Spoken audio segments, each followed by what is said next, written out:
Very good evening to one and all.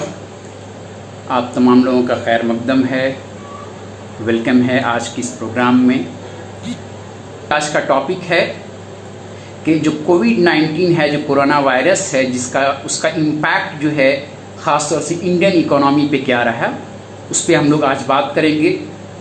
उसके तहत जो है पॉलिसीज़ क्या क्या इम्प्लीमेंट किए गए हैं, पॉलिसीज़ क्या क्या गवर्नमेंट ने लाया है और आगे वे फॉरवर्ड क्या हो सकता है, ये बेसिकली टॉपिक है जिस पे आज हम बात करेंगे। तो इस टॉपिक को मैंने कोशिश किया है कि 4 कैटेगरी में पूरे टॉपिक को डिवाइड कर दूं मैं, ताकि समझने में आसानी हो सके आप लोगों को। सबसे पहले मैं एक ओवरव्यू देने की कोशिश करूंगा कि इंडियन इकोनॉमी या वर्ल्ड इकोनॉमी जो है कहाँ पे है, एक्चुअली इंडियन इकोनॉमी कहाँ एग्जिस्ट करती है इस पूरी दुनिया में। उसके बाद मैं बताऊंगा कि इम्पैक्ट क्या हुए हैं, ख़ास तौर से कोविड-19 की वजह से जो इम्पैक्ट जो है अपने देश में क्या पड़ा है, इकोनॉमिक इम्पैक्ट। उसके बाद थर्ड फेज़ में मैं बात करूंगा क्या क्या पॉलिसी मेज़र लिए गए हैं, क्या क्या रिफॉर्म हुआ है। उसके बाद लास्ट में हम लोग डिस्कस करेंगे कि क्या वे फॉरवर्ड है, आगे क्या पॉलिसी हो सकती है जो पॉसिबली हमें रिवाइव करने में, रिफॉर्म करने में, इकोनॉमिक सर्वाइवल के लिए बहुत इम्पोर्टेंट। तो इन 4 मुद्दों पे हम बात करने की कोशिश करेंगे। तो कोविड-19 को बेहतर हम लोग जान रहे हैं, चूँकि इसकी वजह से लॉकडाउन हुआ है। और सच पूछे तो कोविड-19 नहीं बल्कि कोविड-19 की वजह से, कोरोना वायरस की वजह से जो लॉकडाउन हुआ है, ख़ास तौर से उससे इकोनॉमी को बहुत इम्पैक्ट पड़ा है। और ये एक बहुत ही इम्पोर्टेंट टॉपिक है, बहुत ही महत्व टॉपिक है। उसको आप कुछ इस तरह से समझ सकते हैं कि आपने जैसा कि देखा होगा अभी के अराउंड जो कैजुअलिटी रेट है, जो डेथ रेट है ख़ासतौर से कोविड-19 की, वो इंडिया में बहुत ज़्यादा नहीं है, 3 से 3.5% है।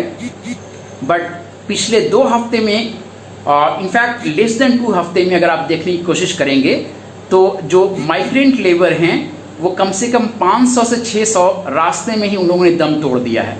तो उसका एक बहुत बड़ी वजह कहीं ना कहीं इकोनॉमी थी।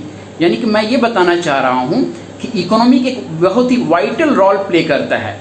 Vital role in the sense कि अगर आपको सोशली बाइकाट कर दिया जाए, अगर आपको सोसाइटी से हट करके रखा जाए, तो ऑफकोर्स अगर आपके पास पैसे हैं तो बहुत आसानी से आप सर्वाइव कर सकती हैं, चीज़ें आप बहुत आसानी से ख़रीद सकती हैं। और अगर आपको कह दिया जाए कि भाई आपका सोशल बाइकाट है, या फिर सोशली आप डिप्राइव्ड हैं, या फिर आप कह लें कि आप रीजनली ऐसे रीजन में रहते हैं जो बहुत ही मेन स्ट्रीम वो सोसाइटी नहीं है, तो भी कोई दिक्कत नहीं है। लेकिन अगर आप इकोनॉमिकली बहुत वीक हैं और इकोनॉमिकली बहुत साउंड नहीं हैं, तो ये आपके लिए बहुत मुश्किल होगा सर्वाइव करना।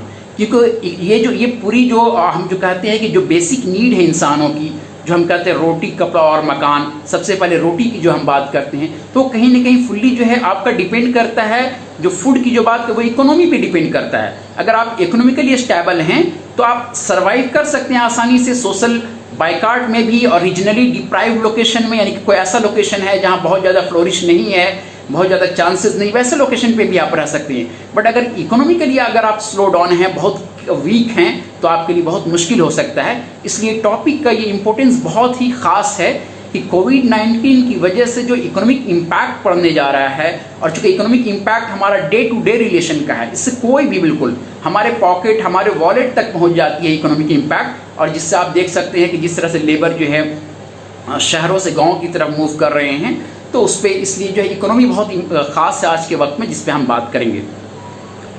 तो सबसे पहले मैं बात करूंगा, जैसा कि मैंने बताया, इकोनॉमिक हम अभी फ़िलहाल जो है 1 लाख से ऊपर केसेस हो चुके हैं।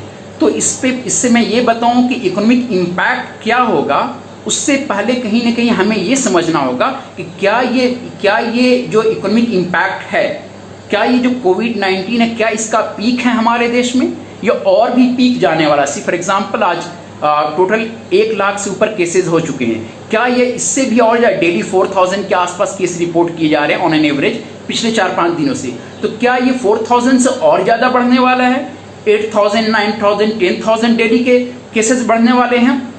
उसी हिसाब से आगे चल करके रिवाइवल में ईजी होगा, क्योंकि अगर ये पीक टाइम है, अब डाउनफॉल आने को है, डे बाय डे जो केसेस कोविड के हैं वो अगर घटते जा रहे हैं, तो जाहिर सी बात है कि नॉट ओनली इंडिया पूरी दुनिया को आसानी होगी कि वो कैसे कम वक्तों में रिवाइवल और वे फॉरवर्ड और फर्दर पॉलिसी ला सके जिससे वो रिवाइव कर सके। तो खैर, तो उस पे आते हैं। तो हम ये मान के चलते हैं कि ये ऑलमोस्ट पीक टाइम है, हम ये मान के चल रहे हैं, उसी बिना पे हम अपनी इकोनॉमिक एनालिसिस दे रहे हैं कि अब तक क्या हुआ है और पॉसिबली क्या वे फॉरवर्ड हो सकता है। उससे पहले जो है हम क्या बातें कर रहे हैं, हम माइग्रेंट लेबर की बात करते हैं। बट जैसे ही अगर हम बात करें जो है, क्या हमारे जहन में कभी ऐसा आया या किसी को आपने देखा है ये बात करते हुए कि migrant professor, migrant doctor, migrant engineer नहीं, या माइग्रेंट रिसर्च स्कॉलर या माइग्रेंट असिस्टेंट प्रोफेसर, ऐसी बात नहीं आती है। लेकिन जैसे ही लेबर के साथ ये वर्ड जुड़ जाता है तो हम उसे माइग्रेंट कहते हैं, हालांकि वो हमारे देश के हैं, अपने देश के हैं। तो ये चीज़ हमें समझनी होगी और उसकी इम्पोर्टेंस जाहिर सी बात है, तभी वो 1000 किलोमीटर अपने घर को छोड़ करके जाते हैं काम करने के लिए, 10,000 12,000 रुपये की सेविंग के लिए वो जाते हैं और आज वो वापस आना चाह रहे हैं। और जहाँ तक मेरी अपनी ओपिनियन है कि उन्हें वापस आने का सरकार को इंतज़ाम करना चाहिए। वो इसलिए भी करना चाहिए कि जाहिर सी बात है, अगर वो बाहर हैं तो वहाँ पे है उनको फूड को लेकर के बहुत इश्यूज़ हैं, क्योंकि शहरों में बहुत ज़्यादा इंट्रैक्शन नहीं है। जो बेचारे लेबर क्लास के लोग हैं उनका बहुत ज़्यादा इंट्रैक्शन नहीं है मिडिल क्लास या रिच कम्युनिटी से।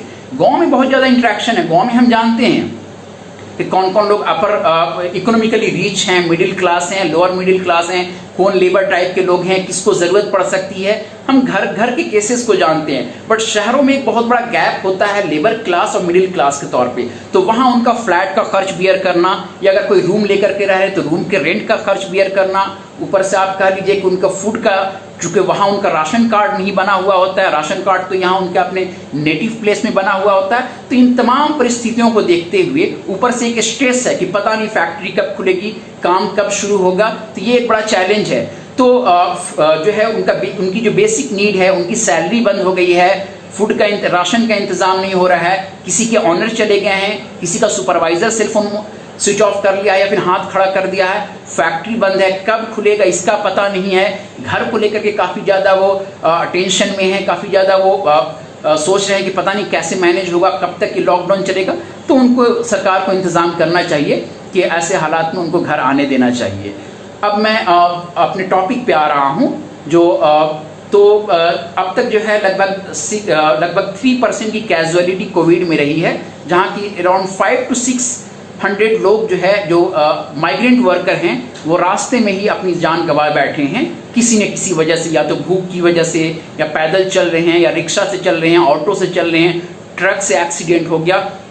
तो अगर यही सिचुएशन बना रहा तो मुझे लगता है कि आने वाले 1-2 हफ्ते में जो कोरोना वायरस से जितनी कैजुअलिटी हो रही है, जितनी डेथ हो रही है, उससे कहीं ज़्यादा डेथ मुझे मतलब ये सोच करके डर लग रहा है कि ऐसा ना हो कि उससे कहीं ज़्यादा लोग इकोनॉमी स्लो डाउन और जो लेबर जो है घर पे नहीं पहुंच पा रहे हैं उसकी वजह से कहीं वो कैजुअलिटी कहीं ज़्यादा ना हो जाए। तो वो हमें देखना होगा। इनफैक्ट इसमें एक बड़े अच्छे मैं नाम भूल रहा हूँ शायर का, उन्होंने कहा कि जिस शहर की बुनियाद मेरे पसीनों पे खड़ी है, यानी कि एक लेबर कह रहा है, पूरी जो है जो लेबर कम्युनिटी है वो शहर वासियों से, मेट्रो सिटी और अर्बन जो इलाके में लोग रहे हैं उनसे वो कह रही है कि जिस शहर की बुनियाद मेरे पैसों पे खड़ी है, उसी शहर में औलाद मेरी सड़कों पे पड़ी है, उसी शहर में मेरी औलाद सड़कों पे पड़ी है। तो ये एक बड़ी बहुत ही हमें सोचने की ज़रूरत है कैसे उनको ऐसे वक्त से निकाला जाए।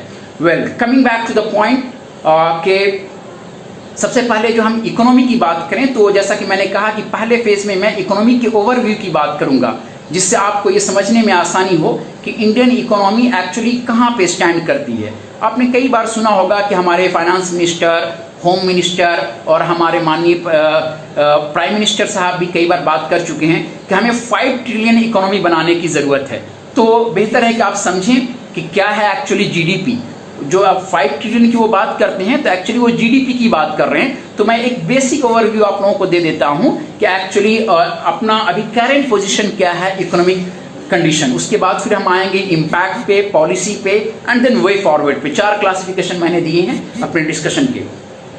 तो जीडीपी जो है एक मॉनेटरी वैल्यू है, यानी कि मनी के टर्म्स में एक कैलकुलेशन किया जाता है कि विद इन द टेरिटरी, यानी कि पूरे इंडिया के टेरिटरी के दौरान इंडिया के बाउंड्री में, इंडिया की कंट्री में जो है कितनी गुड्स एंड सर्विसेज प्रोड्यूस की जाती है, उसकी वैल्यू एक्चुअली जीडीपी निकाली जाती है, जिसको हम ग्रॉस डोमेस्टिक प्रोडक्ट भी कहते हैं। जैसे अगर हमें किसी कंट्री का साइज नापना हो तो हम देखते हैं कितने किलोमीटर में है, किसी का अगर आबादी नापनी हो तो हम पॉपुलेशन में देखते हैं। वैसे अगर इकोनॉमिक साइज हमें देखना हो कि कंट्री की कितनी इकोनॉमिक है, क्या इकोनॉमिक स्ट्रेंथ है उस कंपनी की, जैसे कि हम कहते हैं ना कि China is number 1 in terms of highest population, India is the second one, तो in what terms actually? In population. So similarly what happened that whenever we calculate that, whenever we try to estimate value the economic condition of any country, तो हम उसको GDP में major करते हैं। तो अभी जो करंट सिचुएशन है, जो जीडीपी है, यानी कि इकोनॉमिक साइज की बात करता है कि पूरी साइज कितनी है इकोनॉमी की उस पार्टिकुलर कंट्री की। तो तो ये जीडीपी है actually, goods and service total जो प्रोड्यूस किए जाते हैं with in the boundary, with in the country. तो वर्ल्ड की जीडीपी आप समझ जाइए, जिससे आपको बहुत आसानी होगी। नॉमिनल जीडीपी जो है यूएस वर्ल्ड में नंबर 1 है। जी हाँ, घरेलू उत्पाद, सकल घरेलू उत्पाद उसे बोलते हैं। शुक्रिया पिंटू भाई याद दिलाने के लिए। तो जो टोटल सकल घरेलू उत्पाद जो है यूएस की है वो लगभग 22 ट्रिलियन डॉलर की है। हम याद रखिएगा, हम 5 ट्रिलियन पहुंचने के लिए हम जो है संघर्ष कर रहे हैं, और यूएस के पास कितनी है, लगभग 21.5 ट्रिलियन की 21 ट्रिलियन से ज़्यादा इकोनॉमी यूएस की है। सेकेंड लार्जेस्ट जो है वो हमारे जस्ट बराबर में जो नीबर है जो चाइना है, चाइना के पास लगभग 14 ट्रिलियन यूएस डॉलर है। उसके बाद जापान के पास 5 ट्रिलियन से ऊपर है, यानी कि हमारी इकोनॉमी से ऊपर है। उसके बाद जर्मनी के पास लगभग 4 ट्रिलियन है, 5th पोजीशन में पूरी। मेरी आवाज़ जा रही है आप लोगों तक? एक बार मुझे कंफर्म कर दें अगर मेरी आवाज़ अच्छे से पहुंच पा रही है आप लोगों तक तो। वेल, सो मीनवाइल आप कंफर्म करें अगर मेरी आवाज़ अच्छे से जा रही है तो पूरी दुनिया में अभी हमारी जो इकोनॉमी है वो 5वें पोजीशन पे है, और उसका वैल्यू जो है लगभग 3 ट्रिलियन इकोनॉमी के आसपास वैल्यू है। उसके बाद जो कि हम अच्छी बात है कि हम यूके से ऊपर हैं, फ्रांस से ऊपर हैं, और हमारी जो इकोनॉमी है वो 5th लार्जेस्ट कह लीजिए कि 5th लार्जेस्ट इकोनॉमी है। ये ओवरव्यू है, जिसको आपने देखा होगा कि हमारे फाइनेंस मिनिस्टर ये बात कर रहे थे कि लगभग 204 करोड़ की टोटल इकोनॉमी है, जिसको हम ट्रिलियन में, अगर ट्रिलियन डॉलर में काउंट करें तो अप्रॉक्स 3 ट्रिलियन, रुपी में अगर कन्वर्ट करें तो 204 लाख के आसपास है। हमें 5 ट्रिलियन रीच करना है। इट मीन्स 5 ट्रिलियन रीच करने का मतलब है कि 375 लाख करोड़, 375 लाख करोड़ हमें पहुंचना होगा, जो कि देखिए कब एक्सपेक्टेड पहुंचते हैं वो अपने आप में देखने का एक देखेंगे, जिसमें एक एस्टिमेशन दिया गया है कि लगभग हर साल हमें जो है 16 से 17% जीडीपी ग्रोथ लाना होगा, तभी हम 5 ट्रिलियन इकोनॉमी जो है 2024 या 25 में पहुंच पाएंगे। ये रही एक ओवरव्यू। तो हम 5वें लार्जेस्ट पे हैं, 3 ट्रिलियन हमारी इकोनॉमी है, 5 बनने की कोशिश हो रही है, और रुपी वैल्यू में हमारा 204 लाख करोड़ है, जिसका 10% यानी कि 20 लाख करोड़ जो है अभी हमारे माननीय प्रधानमंत्री जी ने अनाउंस किया था, जिस पे हम डिस्कशन करेंगे कि वो पैकेज क्या है। उस पैकेज को हमें बेहतर तरीके से समझने की ज़रूरत है। अब जो है एक तो जीडीपी मैंने बता दिया। अब जो है अपना जो पूरा इंडियन इकोनॉमी है उसको 3 तरीके से हम क्लासीफाई करते हैं। मैं याद दिलाता चलो, मैं ओवरव्यू दे रहा हूँ अभी आपको जस्ट 5 मिनट्स के लिए, then I will come back to the impact. तो 3 क्लासिफिकेशन हम देते हैं, बट 3 क्लासिफिकेशन से पहले एक और क्लासिफिकेशन देते हैं कि organise sector, unorganise sector. Unorganise में जो रजिस्टर्ड नहीं है, लाइक सब्जी बेचने वाले, ठेला चलाने वाले, और समवट एग्री लैंड में जो काम कर रहे हैं, यानी कि जिसका कोई रजिस्ट्रेशन नहीं है लेकिन वो लेबर हैं, काम कर रहे हैं लेकिन रजिस्टर्ड लेबर नहीं है, उसको हम अनऑर्गेनाइज सेक्टर के लेबर को कहते हैं। उसके बाद प्राइमरी, पब्लिक एंड प्राइवेट है, बट द मेजरली 3 क्लासिफिकेशन है। पहला हम कहते हैं primary sector, secondary sector, territory sector. Primary sector वो है जहां agriculture and allied activities, agriculture, कृषि या उससे जुड़े हुए जो भी एक्टिविटीज़ हैं उसको हम प्राइमरी सेक्टर के अंदर रखते हैं, जिसपे अपनी हिंदुस्तान की आबादी 52%, 52% आबादी जो है उस पर डिपेंडेंट है। किस पे? एग्रीकल्चर पे डिपेंडेंट है अभी भी, या तो एग्रीकल्चर या एग्रीकल्चर से जुड़ी हुई एक्टिविटीज़ पे 52% लोग क्या बोलते हैं, डिपेंडेंट हैं। और वर्क फोर्स कितना है, कितने लेबर हैं, लगभग 45% वर्क फोर्स है। बट याद रखिएगा 52% आबादी जो है सिर्फ 15% जीडीपी कंट्रीब्यूट करती है। रिमेनिंग जो है 48% आबादी जो है आपको 85% जीडीपी। तो ये एक इनइक्वालिटी हमें समझने की कोशिश करनी होगी। देन सेकंड मैंने कहा सेकेंडरी सेक्टर, जिसमें आपका आता है इंडस्ट्री मैन्युफैक्चरिंग से रिलेटेड है, जिसमें 25% आपकी आबादी काम करती है, वर्क फोर्स की 25%। और उसके बाद जो है सर्विस सेक्टर है, जो सर्विस सेक्टर मीन्स जो आपका होटल इंडस्ट्री हो गया, एविएशन हो गया, ट्रांसपोर्टेशन हो गया, इसमें जिसमें आपको कोई प्रोडक्ट नहीं मिलता है बल्कि आप जो है वो, या फिर इंटरटेनमेंट इंडस्ट्री है, यानी कि आप पैसा खर्च करते हैं लेकिन आपको कोई प्रोडक्ट हाथ में नहीं मिलता है, तो उसको हम सर्विस सेक्टर आप कह सकते हैं। तो उसमें लगभग आपका ये 30% जीडीपी है, सॉरी 30% वर्क फोर्स है, और उस पर जो कॉन्ट्रीब्यूशन है वो जो है आपको जो है कॉन्ट्रीब्यूशन लगभग जो है आपका कह लीजिए कि 55% कॉन्ट्रीब्यूशन जो है उसका है। तो ये एक बेसिक है। जो एक और जो अहम चीज़ मैं आपको बताना चाहूँगा जो बेसिक इंडियन इकोनॉमी के बारे में, कि बजट। जैसा कि आप जानते हैं कि हर साल फरवरी में जो है एक बजट पेश किया जाता है। उस बजट में सरकार ये बताती है कि इस साल हिंदुस्तान के क्या क्या खर्च हैं, किन किन चीज़ों में खर्च हैं, टोटल कितना खर्च है, और साथ ही साथ वो ये भी बताती है कि इस साल 2020 में कहाँ कहाँ से पैसे आएंगे, क्या क्या सोर्सेज है जहाँ से, जैसे हम घर का खर्च बनाते हैं ना कि हमारी सैलरी 10,000 है या 20,000 है, तो उस 20,000 टोटल इनकम है। फॉर एग्जांपल मई के महीने का 20,000 इनकम है, वो 20,000 हम कहाँ कहाँ खर्च करेंगे, राशन में कितना खर्च करेंगे, किसी से कर्ज लिया है तो उसका इंटरेस्ट देना होगा, या कर्ज वापसी के लिए, या फिर जो है और भी जो ज़रूरत की चीज़ें हैं, तो वो हम देखते हैं बजट में कि टोटल क्या क्या सोर्सेज हैं जहाँ से हम एक्चुअली जो है अलग अलग तरीके से रिवेन्यू लेते हैं, रिसिप्ट लेते हैं। वो उसके लिए बेसिकली हमारे पास है जो डायरेक्ट टैक्स जो हम पे करते हैं, इनडायरेक्ट टैक्स जो हम पे अलग अलग सरकार के, चाहे वो नरेगा के लिए खर्च हो, वुमेन डेवलपमेंट के लिए हो, हेल्थ सेक्टर के लिए हो, एजुकेशन के लिए हो, इंफ्रास्ट्रक्चर के लिए हो, ये सारे खर्च वो वेरी इन एडवांस फरवरी में हमें बता देते हैं। तो वो जो वैल्यू हमारे यहाँ टोटल है वो मैं बताने जा रहा हूँ। टोटल इस साल का जो बजट है वो लगभग 30 लाख करोड़ है। यस, 30 लाख करोड़, यानी कि मैं इसलिए बता रहा हूँ ताकि आपको अंदाजा लग जाए कि जो 20 लाख करोड़ जो दिया गया है पैकेज, वो हमारे सालाना खर्च के कितने बराबर, आपको अंदाजा लग जाएगा। तो टोटल एक साल का हमारे हिंदुस्तान का जो टोटल खर्च है, इंडिया का जो टोटल खर्च है, वो लगभग जो है 30 लाख करोड़ के आसपास है, जो कि खर्च के सॉरी ये टोटल खर्च है 30 लाख करोड़। लेकिन हमारा इनकम कितना है, इनकम सिर्फ हमारा लगभग 23 लाख करोड़ है। मैं रिपीट कर रहा हूँ, 30 लाख करोड़ हमारा खर्च है देश का, और हमारा इनकम जो है वो जो है लगभग 23 लाख करोड़ है। तब सवाल आता है कि 7 लाख करोड़ कहाँ से आता है, तो जो चूंकि हमारा खर्च ज़्यादा है, खर्च 30 रुपया है और इनकम हो रहा सिर्फ 23 रुपया, तो जो 7 लाख करोड़ है वो खर्च जो है वो सरकार क्या करती है, वो बोरोइंग करती है, या तो अपने ही देश के लोगों से जो है बॉन्ड के रूप में या ट्रेजरी बिल के रूप में, ये सारे फिनेंशियल इंस्ट्रूमेंट हैं, इसमें डेप्थ में मैं नहीं जाऊंगा।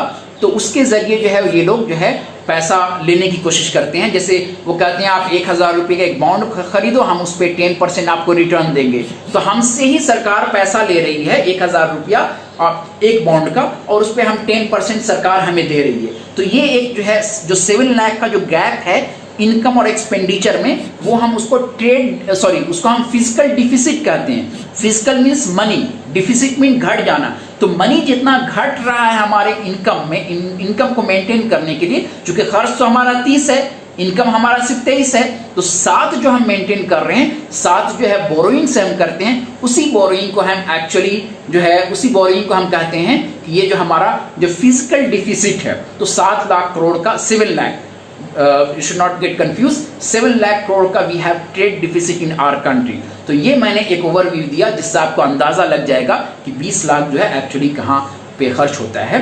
ये बेसिक इंफॉर्मेशन है।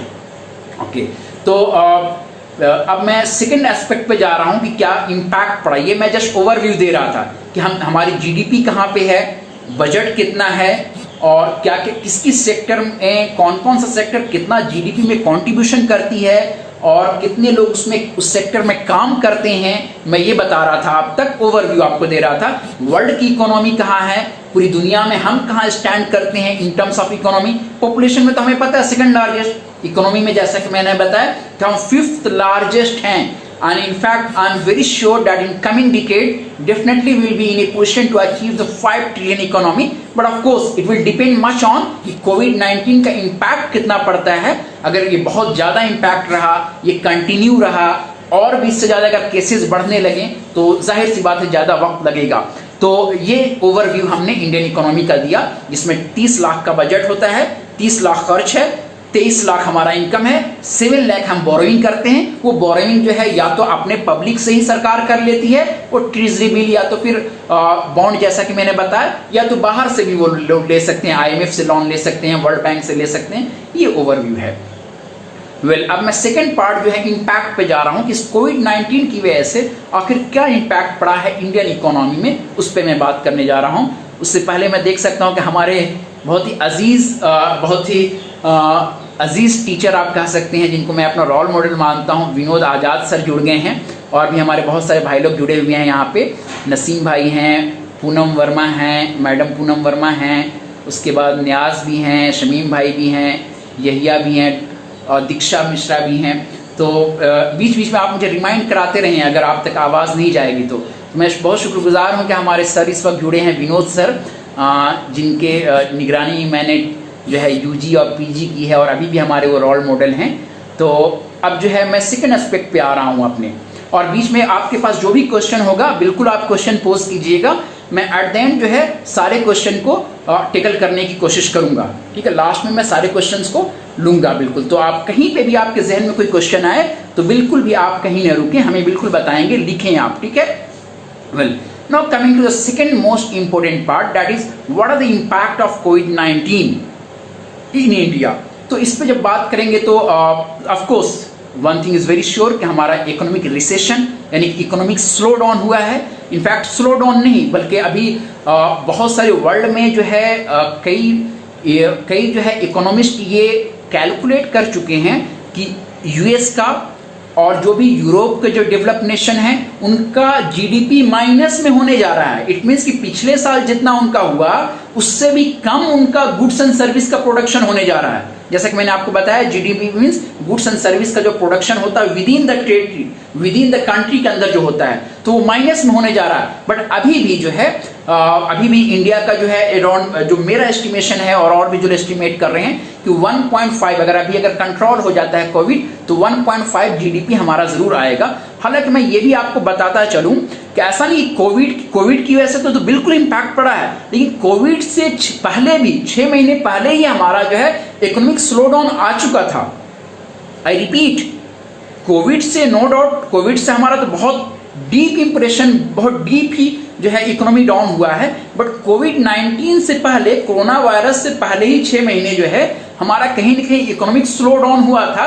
और उसका सबसे बड़ा प्रूफ ये है कि हमने एस्टिमेट किया था कि 6% जीडीपी हम पाएंगे, बट हमारा एक्चुअली 4.5 ही जीडीपी ग्रोथ हुआ। ग्रोथ की बात मैं कर रहा हूं, 19 से पहले ही हमारा स्लो डाउन हो चुका था और ऊपर से फिर से कोविड आ जाना, तो ये एक डबल हम पे जो है इम्पैक्ट पड़ा है। लेकिन स्टिल जैसे कि मैंने कहा कि डेवलप कंट्री निगेटिव में जाने वाली है, लेकिन हमारी कंट्री है कहीं ना कहीं अभी भी अगर कंट्रोल हो जाए तो 1.5 ग्रोथ तो जरूरी होगा इसकी, या 1% से अबव ग्रोथ होगा। अब जो है रिसेशन इससे पहले भी आए, इकोनॉमिक स्लो डाउन इससे पहले भी आया। इकोनॉमिक स्लो डाउन आता है तो क्या है भाई, सबसे पहले इंप्लॉयमेंट चली जाती है, लोगों की जॉब चली जाती है। जॉब चली जाती है तो क्या होता है, आपके हाथ में पैसा नहीं होता है। पैसा नहीं होगा तो आप कुछ खरीदारी नहीं करेंगे। आप समझने की कोशिश कीजिए इस चेन को, जो आपके लिए बहुत आसानी से पूरी इकोनॉमी को आप समझने की कोशिश समझ जाएंगे जब इस चेन को समझेंगे। तो इकोनॉमिक स्लो डाउन आने से क्या हुआ कि कोविड-19 की वजह से क्या हुआ, लॉकडाउन हुआ। लॉकडाउन होने से फैक्ट्री जो है बंद हो गए। फैक्ट्री बंद होने से क्या हुआ, लाखों जो वर्कर हैं वो अनएम्प्लॉयड हो गए, यानी कि उनकी जॉब चली गई। अब जब जॉब चली गई तो क्या हुआ कि जाहिर सी बात है कि वो उनके हाथ में सैलरी नहीं है। जब पैसे नहीं है तो मार्केट से कुछ खरीद नहीं पाएंगे।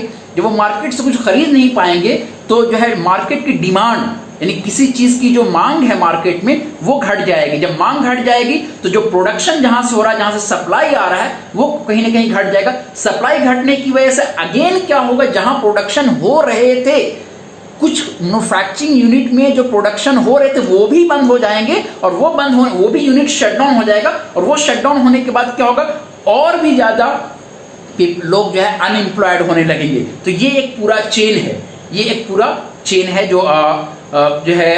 जो इम्पैक्ट पड़ता है। यस, इसमें कोई शक नहीं है कि बेसिकली कोरोना से ही हुआ है, इसमें कोई शक नहीं है, क्योंकि 4.5% जीडीपी भी बहुत कम नहीं होता। जैसा कि मैंने कहा कि कोरोना से पहले जो है हमने एस्टिमेट किया था 6%, बट 4.5 हुआ, बट 4.5 भी कम नहीं है, क्योंकि अगर आप डेवलप कंट्री का देखने की कोशिश करेंगे तो 2% 3% नॉर्मल डे में होता है। तो we are much ahead of that, okay, we are much ahead of that. Well, तो अभी ये सारा एस्टिमेशन जो मेरा है वो इस पे डिपेंड करेगा कि कोरोना कितना लॉन्ग तक जाता है, उस पे डिपेंड करेगा। उसके बाद जो है बट एक चीज आपको और समझना होगा, यहाँ पे एक बहुत खास क्वेश्चन जो मेरे जहन में आ रहा है कि सवाल ये उठता है कि जो कोविड-19 है उसका इम्पैक्ट तो पूरी दुनिया पे पड़ेगा, लेकिन क्या हिंदुस्तान पे कितना पड़ने जा रहा है, इंडिया पे कितना उसका इम्पैक्ट पड़ेगा, उसको समझना है। तो मेरे हिसाब से, जैसा कि मैंने कहा कि पूरी दुनिया पे जितना इम्पैक्ट पड़ेगा उससे थोड़ा कम इम्पैक्ट हिंदुस्तान में पड़ने जा रहा है। Proportionately lesser impact will be there on our country. उसमें जो मेरी लॉजिक ये है कि कहीं ना कहीं जो हम एक्सपोर्ट यानी कि दूसरे कंट्री को जो हम गुड्स भेजते हैं वो इंपोर्ट के मुकाबले में कम, यानी कि दूसरे कंट्री से हम कम ज़्यादा खरीदते हैं और हम बेचते ज़्यादा हैं। तो इन केस कि कोविड में अगर वो हमारे जो है पैसे जो है वो अगर ट्रेड बैरियर लगा दे, सी फॉर एग्जांपल कल होकर के पूरी मार्केट खुल जाए और यूरोप यूएस ये कहे कि नहीं हम जो है हिंदुस्तान से आइटम नहीं लेंगे क्योंकि हमारा खुद अपना जो है ज़्यादा से ज़्यादा इकोनॉमिक जो है बढ़ाना है, हम आपका सामान नहीं लेंगे या कम लेंगे या ट्रेड बैरियर लगा देंगे, टैक्स ज़्यादा लगा देंगे। तो जैसे कि मैंने कहा कि हमारे पास क्या है कि वो कहीं ना, यस जी मैं उस पर आऊँगा कि इससे आगे कैसे निकलना है। वो हमारा अभी मैं सेकंड फेज में चल रहा हूँ, लास्ट फेज में मैं डिस्कस करूंगा नीरज भाई कि वो कैसे हमें जो है इससे बाहर निकलना है, क्या क्या रिफॉर्म हो सकते हैं, क्या क्या पॉलिसी जो पॉजिटिव वे में हो सकता है। तो ये कहीं ना कहीं जो है हमारा एक्सपोर्ट कम है, इंपोर्ट ज़्यादा है। तो अगर कोविड-19 के बाद अगर पूरी दुनिया ने हमारे एक्सपोर्ट को बंद कर दिया कि नहीं हम तुमसे नहीं खरीदेंगे, हम अपने माल, हम लोकल हम वोकल होंगे अपने लोकल के लिए, जैसा कि अभी हमारे पीएम साहब ने भी कहा कि हम अपने लोकल गुड्स के लिए ज़्यादा वोकल होंगे। अगर यही लोकल गुड्स के लिए वोकल अगर यूएस और यूरोप होगी तो हम पे उतना हम उनको कम बेचते हैं, ज़्यादा उनसे खरीदते हैं। तो एक चीज़ है। दूसरी चीज़ जो है हमारा इम्पोर्ट, जो बहुत ही अहम चीज़ है, हम कितना खरीदते जो हैं तो सबसे ज़्यादा इम्पोर्ट हम क्रूड ऑयल का करते हैं। क्रूड ऑयल तो एक तरफ क्या है, क्या हम ऑलरेडी पहले से खरीदने से ज़्यादा हम बेच कम रहे थे, खरीद ज़्यादा रहेंगे, तो बंद भी कर देंगे, थोड़ा प्रोपोर्शनेटली हमारा पे इम्पैक्ट थोड़ा कम पड़ेगा। अब रहा इम्पोर्ट, क्या हम खरीदते हैं जो दूसरे देश से, तो दूसरे देश से जो हम खरीदते हैं उसमें बहुत ही अहम चीज़ है, जैसा कि हम सब जानते हैं कि क्रूड ऑयल लगभग 80% जो हिंदुस्तान में पेट्रोल का जो कंजम्पशन है, पेट्रोल एंड डीजल का, वो कहीं ना कहीं हमें जो है दूसरे देशों से, गल्फ कंट्री से हमें खरीदना पड़ता है। तो एक अच्छी बात हमारे हिंदुस्तान के साथ अभी इस वक्त ये है कि हम बहुत बड़ा अमाउंट हम क्रूड ऑयल खरीदने में दूसरे देश को पैसा दे दिया करते थे, बहुत बड़ा अमाउंट दूसरे देश को देते थे क्योंकि हमें क्रूड ऑयल खरीदना था। तो अब क्या होगा, यहाँ पे एक अच्छी बात ये कि क्रूड ऑयल जो है उसका वैल्यू बहुत कम गया है। एक वक्त था जब 114 115 डॉलर बैरल था, अभी के वक्त में बहुत लेस देन हाफ से कम हो गया है। तो जाहिर सी बात है कि जहां हम अगर $100 अगर पे कर रहे थे तो अभी हम जो है अराउंड $40 ही उसको पे करेंगे। तो ये एक बड़ी अच्छी बात है, जिसकी वजह से मैं ये कहता हूं कि कहीं ना कहीं जो है हमारा जो इम्पैक्ट है वो दूसरी दुनिया के दूसरे कंट्री के लोगों के मुकाबले, खासतौर से जो डेवलप कंट्री हैं, उससे कम पड़ेंगे। तो बेसिकली ये मैं बताना चाह रहा था कि इसका जो इम्पैक्ट है पूरी दुनिया में क्या होगा और हिंदुस्तान में क्या होगा, इंडिया में क्या होगा, वो मैं बताने की कोशिश कर रहा था। अब कौन कौन से सेक्टर हैं जिस पे ज़्यादा इम्पैक्ट पड़ेंगे इस लॉकडाउन की वजह से, इस कोविड-19 की वजह से। तो उसमें आप जाहिर सी बात है, जैसा कि हमें पता है कि जो मैन्युफैक्चरिंग इंडस्ट्री है, जो रियल एस्टेट है जहाँ से कंस्ट्रक्शन के काम होते हैं, ऑटोमोबाइल है जो मैन्युफैक्चरिंग पे बेस्ड है, उसके बाद आप कह लीजिए जो है इसमें कहीं ना कहीं बैंकिंग सेक्टर भी होगा। मैं बैंकिंग सेक्टर को बताऊंगा कुछ इस तरह से कि आप सबने फॉर एग्जांपल ईएमआई पे 4 व्हीलर ले रखा है, घर ले रखा है, बाइक ले रखा है। अब क्या होगा कि अब आप because of the lockdown, because of the unemployment, जो आपकी जॉब चली गई या बंद है आपके कारोबार या आपको सैलरी नहीं मिली, उसकी वजह से आप ईएमआई नहीं पे करेंगे, तो बैंक को कहीं ना कहीं जो टाइम पे पैसा मिलना चाहिए था वो पैसा उनको उतना नहीं मिल पाएगा। और दूसरी तरफ जो 20 लाख करोड़ जो पैकेज आया है आत्मनिर्भर भारत योजना, उसमें कहीं ना कहीं बैंक को ये कहा गया है कि आप और लोन दीजिए। तो अब इसको समझिए, एक तरफ जो है बैंक से जो लोग लोन ले चुके थे ईएमआई इंस्टॉलमेंट पे, वो पे नहीं कर पा रहे हैं लॉकडाउन की वजह से। दूसरी तरफ बैंक को ये कहा जा रहा है कि आप पैसा दीजिए, उनको और दीजिए। तो जाहिर सी बात है बैंकिंग सेक्टर पे भी एक बहुत बड़ा इसमें जो है इम्पैक्ट पड़ने जा रहा है। उसके बाद जो है टूरिज्म एंड हॉस्पिटैलिटी जो है, जो हम घूमने जाते थे एक दूसरे जगह पे, जहाँ वहाँ पे रेस्टोरेंट होते थे, उसके बाद होटल होते थे जहाँ लोग रुकते थे, जो ट्रैवल एजेंसी होती थी, उस पर एक बहुत बड़ा इम्पैक्ट पड़ने जा रहा है। एविएशन पे जैसा कि हमें पता है कि पूरा जो है एविएशन इंडस्ट्री ही बंद है, फ्लाइट सारे बंद हैं, तो उस पर इम्पैक्ट पड़ेगा। तो आई रिपीट, जो इम्पैक्ट पड़ने वाला है कोविड-19 की वजह से, जो मेजर सेक्टर हैं, कौन कौन से एरिया में, कौन कौन से सेक्टर में ज़्यादा जो इम्पैक्ट पड़ेगा, वो जैसे कि मैंने कहा जो है प्रोडक्शन स्लो डाउन होगा, तो रियल एस्टेट में, ऑटोमोबाइल में, मैन्युफैक्चरिंग में, बैंकिंग सेक्टर में, टूरिज्म में, एविएशन में, these are the major industry where there will be direct impact or the major impact will be there due to the coronavirus or due to the COVID-19 lockdown. Well, अब मैं आ रहा हूँ third phase में कि जो है क्या क्या पॉलिसीज़ हैं, गवर्नमेंट ने क्या पैकेज दिया है। जैसा आई रिपीट, फिर से मैं बता रहा हूँ, मैंने कोशिश किया है पहला फेज में इकोनॉमिक ओवरव्यू देने की, दूसरे फेज में इम्पैक्ट कोविड-19 की वजह से, तीसरे फेज में अब मैं बात करने जा रहा हूं पॉलिसीज की, लास्ट में मैं बात करूंगा क्या वे फॉरवर्ड है, कैसे हम इससे बाहर आ सकते हैं, क्या क्या रिफॉर्म की ज़रूरत है। तो थर्ड फेज में मैं, जो कि सेकंड लास्ट है, पॉलिसीज पे बात करने जा रहा हूं, जो कि 12 मई को हमारे प्राइम मिनिस्टर ने जो है अनाउंस किया 20 लाख करोड़ का, जिसको जो है आत्मनिर्भर स्कीम भी, आत्मनिर्भर भारत योजना की बात की गई, उसमें बात की गई वोकल फॉर लोकल की बात की गई, उसमें बात की गई जो है land, labour, liquidity and law, इसकी बात की गई। तो 20 लाख का टोटल इकोनॉमिक पैकेज, या आपको इसको स्टिमुलस पैकेज, वही इकोनॉमी को बूस्ट करने के लिए, इकोनॉमी को बढ़ाने के लिए 20 लाख का जो पैकेज आया है, उस पर हम देखेंगे कि वो 20 लाख का पैकेज आखिर किस तरह से मिला है। वो इसलिए भी बहुत ज़रूरी है इस 20 लाख को समझना, चूँकि मैंने बताया कि पूरी 30 लाख का पूरे सालाना खर्च है हमारा, 30 लाख का सालाना खर्च है, और उसमें उस खर्च के अलावे जो है 20 लाख का जो बीच में पैकेज आया है फरवरी के 2 महीने बाद, जो है उसको समझना होगा कि 20 लाख एक बहुत बड़ा अमाउंट है, जीडीपी का 10% है। जैसे कि मैंने बताया टोटल हिंदुस्तान का जीडीपी 204 लाख करोड़ है, और कितना अनाउंस किया गया इस पैकेज में, 20 लाख करोड़। तो उस पर आइए वो कैसे हुआ है, तो उसको हम समझने की कोशिश करेंगे। इसमें बहुत सारे अच्छे एस्पेक्ट भी हैं, बहुत सारे उससे हो सकता है, बहुत सारे ऐसे एस्पेक्ट हैं जिस पे आपको खुद डिसाइड करना होगा कि वो किस हद तक वो इम्पैक्ट पड़ेगा रिवाइवल में, रिफॉर्म में, जो है जो कोविड-19 के बाद जो अगर मार्केट खुलेगी उससे कैसे रिफॉर्म कर पाएंगे, वो आपको समझना होगा। तो एक्चुअली क्या किया है, पहला जो फेज़ जो अपने फिनांस मिनिस्टर निर्मला सीतारमण जी ने जो पेश किया था, उसमें जैसे कि हम लोग जानते हैं कि टोटल 8 लाख करोड़ जो है, 20 लाख में 8 लाख करोड़ जो है कहीं ना कहीं आरबीआई के थ्रू फंडिंग होने जा रही है। तो कैसे फंडिंग होगी उसको आप समझिए। ऐसा नहीं कि आरबीआई डायरेक्टली 8 लाख करोड़ उठा करके अपने बैंक से आपको दे देगी, या जैसा कि पहले एक बार आपने सुना होगा कि उसी वजह से उर्जित पटेल ने छोड़ दिया था, आरबीआई रिज़ाइन कर दिया था गवर्नर के तौर पे, कि नहीं हम जो इमरजेंसी फ़ंड जो आरबीआई की बची होती है वो जो सरकार लेना चाहती थी और उर्जित पटेल उसके लिए तैयार नहीं थे, जिसकी वजह से वो रिज़ाइन दे दिए। उसके बाद जो है हमारे नए गवर्नर आए और उस पर जो है इमरजेंसी फंड निकाला गया, आज से मुझे लगता है 6 महीने 8 महीने पहले। तो जो ये पैकेज है उसको आप समझें कैसे पैकेज होगा।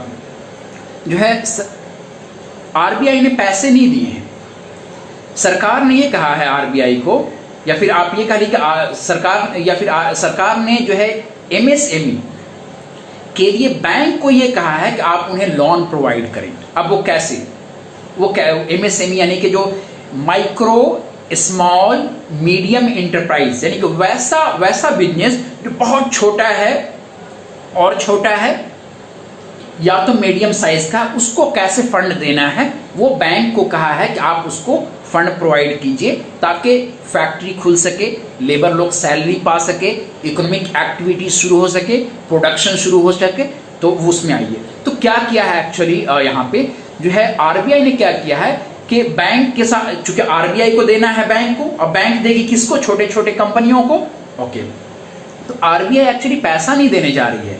आरबीआई ने क्या किया, सीआरआर को कम कर दिया है। अब ये सीआरआर क्या है, जो है कैश रिजर्व रेशियो, यानी कि हमारे देश में जितना बैंक है उस बैंक को, वो बैंक जाहिर सी बात आरबीआई के अंदर आता है, तो उस बैंक को क्या करना होता है कि आरबीआई को, रिजर्व बैंक ऑफ इंडिया को कुछ परसेंट जो है, जितना हम जो डिपॉजिट करते हैं बैंक में, चाहे वो फिक्स डिपॉजिट के तौर पे, करेंट डिपॉजिट के तौर पे या सेविंग अकाउंट के तौर पे, जो कस्टमर बैंक को देती है, उसके टोटल पैसे का 4 से 5% जो है आरबीआई के कस्टडी में रखना होता है।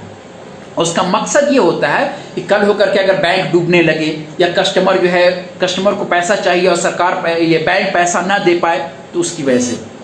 तो I repeat, cash reserve ratio, यानी कि अगर बैंक के पास, फॉर एग्जांपल के इलाहाबाद बैंक के पास 100 रुपये हैं टोटल जो हमने जमा किया वो पैसा, तो 100 रुपये में 4 रुपये जो है इलाहाबाद बैंक जो है कैश, वो आरबीआई के पास डिपॉजिट रखेगी रिजर्व के तौर पे। ये कंपलसरी और मैंडेटरी है। तो अब क्या किया यहाँ पे आरबीआई ने, क्या किया है बहुत स्मार्टली जो है, ठीक है अच्छा मूव है ये मनी फ्लो करने के लिए, वो 4% की जगह पे उसने क्या कर दिया, 3% कर दिया सीआरआर। यानी कि बैंक को ये कह रहा है कि नहीं आप 100 में 4 रुपया हमारे पास रिजर्व मत रखो, आप 100 में सिर्फ 3 रुपया रखो। तो अब बैंक के पास कितने हो गए, बैंक के पास 97 रुपीज हो गए लोन देने के लिए, और अपने पास कितना रखा आरबीआई ने, 3 ही रुपया रखा। तो इस तरह से वो पैकेज दिया गया है। उसमें एक और है जो एसएलआर आता है, यानी स्टेटरी लिक्विडिटी रिजर्व, यानी कि आरबीआई ये कह रही है कि 100 रुपये में 18 रुपये जो है, 5 रुपये 4 रुपये तो मुझे दे दो 100 रुपये में, और 18 रुपये आप ऐसे चीज़ों में पैसा लगाओ जिसको आसानी से बेच करके तुरंत कैश मिल जाए, जिसको हम लिक्विडिटी वर्ड यूज़ करते हैं। जो आप प्लीज़ इसको समझने की कोशिश करें। लिक्विडिटी कुछ नहीं, लिक्विडिटी का मतलब हुआ कैश या तो बैंक में जो जमा है वही लिक्विडिटी कहलाती है। तो अब बिल्कुल कंफ्यूज होने की ज़रूरत नहीं है। सी फॉर एग्जांपल आपके पास एक मकान है 5 लाख का, आपके पास कैश है 1000, बैंक में है 5000, तो लिक्विडिटी, मकान को लिक्विडिटी हम नहीं कहेंगे, हालांकि आपकी है वो। आपके पास लिक्विडिटी क्या है, जो आपके पॉकेट में है, कितना 1000, बैंक में कितना है 5000, तो 6000, 5000 प्लस 1000, 6000 को हम लिक्विडिटी कहेंगे। इट मीन्स कि या तो कैश या वैसा आइटम जो आसानी से कैश में कन्वर्ट हो जाए, जैसे आप तुरंत जाएंगे एटीएम से 5000 निकाल सकते हैं, तो उसको हम लिक्विडिटी कहते हैं। तो 100 रुपये में आरबीआई क्या कह रही है कि 4 रुपये नहीं 3 ही रुपये हमको दो आप। तो अब जो है बैंक के पास कितना चला गया, पहले 96 रुपीज़ था, 96 अब 97 रुपये हो गए। तो इस तरह से पैकेज बढ़ाया है बैंक ने। तो उसमें जो है लगभग जो है उसका अमाउंट जो है 3.74 लाख जो है इससे आ गया, सिर्फ एसएलआर और सीआरआर कम करने से आ गया। आई रिपीट कि सीआरआर कुछ नहीं, वो कैश रिजर्व रेशियो, हर बैंक को कुछ परसेंट आरबीआई के पास रखना पड़ता है जिसको उसने कम कर दिया है। उस पर एसएलआर स्टेटरी लिक्विडिटी रिजर्व, यानी कि आरबीआई एक और रूल बोलती है उसे कि 18 रुपये, 100 रुपये में 18 रुपये आप ऐसे चीज़ में लगा दो जहां आसानी से कैश में कन्वर्ट हो जाए, ताकि अगर तुम्हारे कस्टमर आकर के पैसा मांगे, इलाहाबाद बैंक में कस्टमर आकर के पैसा मांगे, तो ऐसा ना हो कि आप जो है लेफ्ट राइट करने लगे, आपके पास पैसा ही नहीं हो, तो वो क्या होगा, आसानी से आप SLR वाले को बेच करके कैश में ले आएंगे, तो वो है एक्चुअली। ओके वेल, तो ये है आपका जो है, और इस पे किया तो क्या हुआ कि 96 की जगह पे 97 रुपीज से बैंक जो है काम कर सकती है। तो इस तरह से मार्केट में पैसा बढ़ गया। जो बैंक 96 रुपीज का लोन दे सकती थी, अब वो 97 रुपीज का लोन दे पाएगी। ये पैकेज का पहला हिस्सा देखा गया। दूसरा चीज क्या किया उसने, रेपो रेट, यानी कि क्या होता है कि बैंक, आरबीआई ये कह रही है बैंक को कि अच्छा आपके पास पैसे घट गए, कुछ कोई बात नहीं, हमसे लोन लो, हम लोन देंगे तुमको, ठीक है, हम लोन देंगे तुमको। तो वो क्या कह रही है कि जो रेपो, उसको हम रेपो रेट कहते हैं, तो लोन का जो इंटरेस्ट है उसको घटा दिया। कहा कि नहीं, हम 4% नहीं लेंगे, हमको 3.5% ही दो। तो उससे फिर जो है, जो मनी जो है बैंक के पास गया, जो बैंक लोन लेगी, जो कम रेट होगा तो जाहिर सी बात है ज़्यादा लोग ज़्यादा लोग लोन लेंगे। तो बैंक, आरबीआई ने क्या किया कि इंटरेस्ट जो है उसको कम कर दिया। कहा कि हम आपको सस्ते रेट पे, कम इंटरेस्ट रेट पे आपको हम लोन देंगे। तो आई रिपीट, CRR को कम कर दिया, SLR को कम कर दिया, रेपो रेट घटा दिया, यानी कि आप जो है हमारे पास कम पैसा रिजर्व डालिए, मार्केट में कम पैसा मतलब कि जो आपको जो मैंडेटरी, जो जहां 18 रुपये डालना था वो भी कम कर दीजिए, और अब जो है आपके पास एक बहुत बड़ा अमाउंट जो है उसको आप मार्केट में छोटे छोटे कंपनियों को, मिडिल साइज की कंपनियों को आप दीजिए। तो ये बेसिकली है। उसी में फिर जो है आगे चल के फिर 17 अप्रैल को 50,000 करोड़ का नाबार्ड को बैंक ने दिया है, आरबीआई ने दिया, सीडबी को दिया, लोन के तौर पे दिया है। नाबार्ड क्या है, बेसिकली वो एग्रीकल्चर एंड रूरल के डेवलपमेंट के लिए फंडिंग करती है वो, ठीक है। वहां आप जाकर के अपना अकाउंट नहीं खोल सकती हैं, ठीक है। वो क्या होगा, वो नाबार्ड जो है छोटे छोटे जो कोऑपरेटिव सोसाइटी हैं, एग्रीकल्चर सोसाइटीज है, जो है यस, रिवर्स रेपो रेट जो है रिवर्स रेपो रेट में क्या होता है एक्चुअली मोबिन भाई, कि वो कहीं ना कहीं जो है आरबीआई भी लोन लेती है बैंक से। यहां क्या था, मैंने रेपो रेट में क्या बताया कि जो है बैंक लोन ले रही है आरबीआई से कि मुझे पैसा घट गया है, आप लोन दीजिए। यहां क्या हो रहा है कि आरबीआई उल्टा लोन ले रही है जो है उनसे, तो वो एक्चुअली रेट है, वो भी, उसमें भी कुछ कमी आया है। उसके बाद जो है नाबार्ड को दिया है कि आप जो है एग्रीकल्चर और रूरल के लिए फंडिंग। उसके बाद एक और जो 50,000 का पैकेज जो 27 अप्रैल को जो दिया है, वो म्यूचुअल फंड की कंपनी को दिया है। म्यूचुअल फंड, जैसा कि अभी किसी ने शायद शेयर मार्केट के बारे में बताया, तो शेयर मार्केट का क्या है कंडीशन की, जाहिर बात वो बहुत, शेयर मार्केट बहुत स्पेकुलेशन पे काम होता है, ठीक है। वो से कोई, और यूएस का स्टॉक मार्केट रात में अगर डाउन हो गया है तो अगले दिन आप देखेंगे पक्का सेंसेक्स और निफ्टी जो है डाउन होने जा रही है। तो वो रियलिटी पे जो डेली का जो ट्रांजैक्शन है वो रियलिटी पे कम, स्पेकुलेशन पे ज्यादा होता है, और उसके बहुत सारे फैक्टर्स होते हैं अप एंड डाउन के। कोई र्यूमर अगर किसी ने फैला दिया तो तुरंत लोग बेचना शुरू कर देते हैं। फॉर एग्जाम्पल, मेरे पास HDFC के 100 शेयर हैं, कल होकर के अगर किसी ने कह दिया कि नहीं जो है बैंक क्या हुआ कि जो है CRR बढ़ गया, यानी कि HDFC को 4 रुपये की जगह पे 6 रुपये रिजर्व रखना है आरबीआई के पास। और ये बात याद रखिए कि जब CRR, cash reserve ratio, cash reserve जब बैंक जो है आरबीआई के पास रखते तो आरबीआई उस पर इंटरेस्ट भी नहीं देता है। वो कह रहा है कि 4% इंटरेस्ट भी नहीं देता है। तो एक चीज तो श्योर है, यानी कि अब जो है कहीं ना कहीं HDFC को 97 रुपीज, 96 रुपीज से मार्केट में तो जो है उससे भी कमेंट अप एंड डाउन होता है। और मुझे लगा कि भाई 1-2 HDFC का आउटलेट बंद होने जा रहा है, या फिर ये लगा कि उसका कैपिटल कम गया है, तो हम शेयर अपना बेचना शुरू कर देंगे। मेरे पास 100 शेयर था, मैंने बेचना शुरू किया, तो ज्यादा लोग जब बेचने लगे हो जाएगा। तो सेंसेक्स और मार्केट इसी पे वर्क करता है ये। तो आगे क्या किया इन लोगों ने, लिक्विडिटी दिया म्यूचुअल फंड को।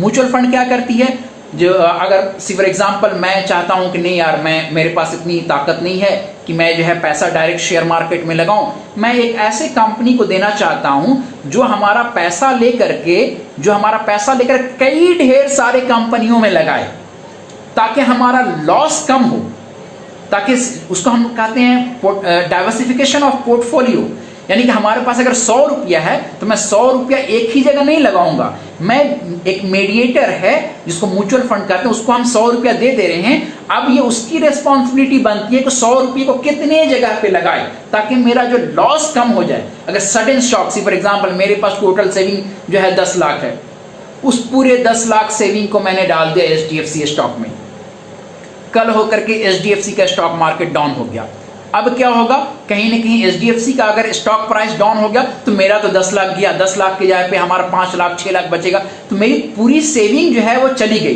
तो हम क्या करेंगे, उस 10 लाख को या मैं दे दूंगा एक मीडिएटर को, और वो मीडिएटर क्या करेगा कि उस 10 लाख को 20 अलग अलग 15-20 अलग अलग कंपनियों में लगाएगा। वो बैंकिंग में भी लगाएगा, यानी कि 2 लाख बैंकिंग में लगा देगा, 2 लाख जो है ट्रैवल इंडस्ट्री में लगा देगा, 2 लाख जो है टेक्सटाइल इंडस्ट्री में लगा देगा, यानी कि आपके पोर्टफोलियो को डाइवर्सिफाई कर दे रहा है। ओके, तो ये एक्चुअली म्यूचुअल फंड जो है वो जो है एक फ्रैंकलिन म्यूचुअल फंड थी जो 6 स्कीम, उसके 6 स्कीम बंद होने वाले थे, तो उसको जो है RBI ने दिया, ये स्टिमुलस पैकेज दिया कि नहीं आप बंद न करें, आप कंटिन्यू रखें, क्योंकि बंद करेंगे तो क्या होगा, फिर पब्लिक पैसा मांगने लगेगी। सी फॉर एग्जाम्पल इन्वेस्ट किया, वो कह रहा है कि नहीं हम तो बंद करने जा रहे हैं, तो हम पैसा मांगने लगे और शेयर मार्केट डाउन हो जाएगा, क्योंकि वो जो है 10 लाख तो शेयर मार्केट में ही इन्वेस्ट किया था। तो ये एक्चुअली चीज है। तो अब मैं जो है उसके बाद MSME बहुत शॉर्ट में बताऊंगा कि जैसा कि मैंने कहा कि जो है RBI ने अपना CRR SLR कम कर दिया, रेपो रेट कम कर दिया, तो बैंक के पास जो है पैसा वो बढ़ गया।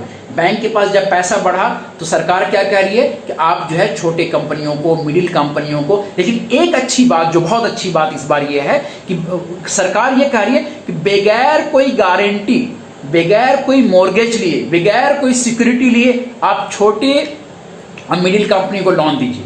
सी फॉर एग्जाम्पल आमतौर पे लोन लेने जाते हैं तो क्या होता है, वो कहते हैं कि नहीं भाई आपके जो है कोई जमीन का पेपर दीजिए, या फिर आप कोई ऐसा कोई संपत्ति दिखलाइए, एसेट शो कीजिए, जिससे इन केस अगर हम रिकवरी नहीं कर पाए तो वहां से ले पाएंगे। तो नहीं, यहाँ क्या करी सरकार कि नहीं, आपको इससे बिल्कुल नहीं, आप उसके मॉर्गेज पे मत जाइए, आप उसके सिक्योरिटी पे मत जाइए। वो अगर आपको लगता है कि इस छोटे कारोबार को 10 लाख का जरूरत है तो आप उसको दे दीजिए, बगैर ये पूछे कि आपके पास क्या क्या एसेट्स हैं, आप उसको वापस कर पाएंगे कि नहीं कर पाएंगे, आप जमीन का कागज दिखलाइए, मॉर्गेज दीजिए। नहीं, सरकार ये कह रही है मैं गारंटी लेती हूँ। सरकार क्या कह रही है, मैं गारंटी लेता हूँ इस बात की कि आप, अगर आपका पैसा डूबेगा तो मैं देख लूंगा। अब उसमें क्या है कि ये कहा गया है कि वो जो छोटे कारोबारी हैं वो दूसरे साल से पेमेंट शुरू करेंगे, पहले साल पेमेंट नहीं शुरू करके, वो जो वापस करना है उनको लोन वापस करना है। ये बात समझ में आए, ये बात समझनी चाहिए आपको कि ऐसा नहीं कि जो है MSME को जो है जो बैंक जो दे रही है वो लोन दे रही है, लेकिन सरकार गारंटर बन जा रही है और क्या कह रही है कि जो है इस लोन को अभी तुरंत आपको वापस नहीं करना है, दूसरे साल से आप वापस करना शुरू कीजिए और अगले 4, 5, 6 साल में मुझे वापस कीजिए। तो अब कौन पैसा दिया और नहीं दिया ये तो 5 साल के बाद पता चलेगा। सी फॉर एग्जाम्पल मैंने बैंक से लोन ले लिया, गारंटर सरकार है, वापस करना है मुझे 2 साल के बाद, और 2 साल के बाद थोड़ा थोड़ा करके वापस करना है 5 साल तक। तो मैंने वापस नहीं किया एसेट्स, यानी कि लोन ले लिया और बैंक को वापस नहीं दिया, तो बैंक के लिए वो नॉन परफॉर्मिंग, यानी कि बैंक के लिए तो एसेट्स है क्योंकि हमसे वो पैसा लेना है उसको, बट क्या है वो परफॉर्म नहीं, हम वापस ही नहीं कर रहे हैं उसको। तो उसमें ये होता है कि तो सरकार को अभी बर्डन नहीं आने जा रहा है। बर्डन कब आएगा, 4 साल, 3 साल, 5 साल बाद आएगा, जब उसको पता चला कि अच्छा ये छोटी छोटी कंपनियां हैं या मिडिल साइज की कंपनियां हैं, लोन लिया था लेकिन वापस नहीं कर रहे हैं, तो ये उस बर्डन जो है अभी नहीं आने जा रहा है। तो बहुत स्मार्टली जो है सरकार ने इसको फ्रेम किया है और इसका आप तारीफ भी कर सकते हैं या तो आप इसको किसी एंगल से। लेकिन एक चीज बहुत अच्छी बात है कि आपसे, अगर आप छोटे कारोबारी हैं, मिडिल वाले कारोबारी हैं, तो आपसे कोई कोलेट्रल, कोई जो है मॉर्गेज या सिक्योरिटी नहीं, सरकार गारंटर आपकी बन रही है। ये चीज रहा। उसके बाद जो है इसमें एडिशनल फंड जो है नरेगा के लिए दिया गया है। मैं पॉलिसी की बात कर रहा हूँ, याद दिलाता चलूँ मैं। उसके बाद फ्री फूड फॉर माइग्रेंट्स के लिए 3,500 करोड़ दिया है सरकार ने। उसके बाद जो है हेल्थ सेक्टर के लिए जो है लगभग हेल्थ सेक्टर के लिए 15,000 करोड़ एडिशनल दिया है। बजट में 70,000 करोड़ के आसपास जो है ऑलरेडी हेल्थ सेक्टर को दिया गया था, लेकिन एडिशनल 15,000 करोड़ दिया गया है। आई रिपीट, यानी कि बजट का क्या है कि हाँ यस मुबीन भाई, इसके पूरे चांसेस हैं कि एनपीए बढ़ेगा। उसकी वजह ये है क्योंकि एनपीए बढ़ने की 2-3 वजह है। पहली वजह तो ये है कि अगर मैंने एक फ्लैट ले रखा है ईएमआई पे, तो अभी अगर मेरी जॉब चली गई या फिर अगर वो कारोबार नहीं है तो जाहिर सी बात मैं पे नहीं कर पा रहा हूँ, डिले होगा, एक चीज। दूसरी चीज, अगर मैंने सरकार गारंटर बन जा रही है हमारे लोन के लिए, तो मैं जो है एक छोटा सा फैक्ट्री के लिए जो 20 लाख का लोन लेकर के जो सरकार ने कहा कि हम गारंटर बन जाएंगे, तो मैंने लोन ले लिया, बैंक ने लोन दे दिया बगैर हमसे कुछ पूछे हुए कि आपके पास क्या है रिटर्न करने के लिए। तो दूसरे तीसरे साल से जब हम वापस करने लेंगे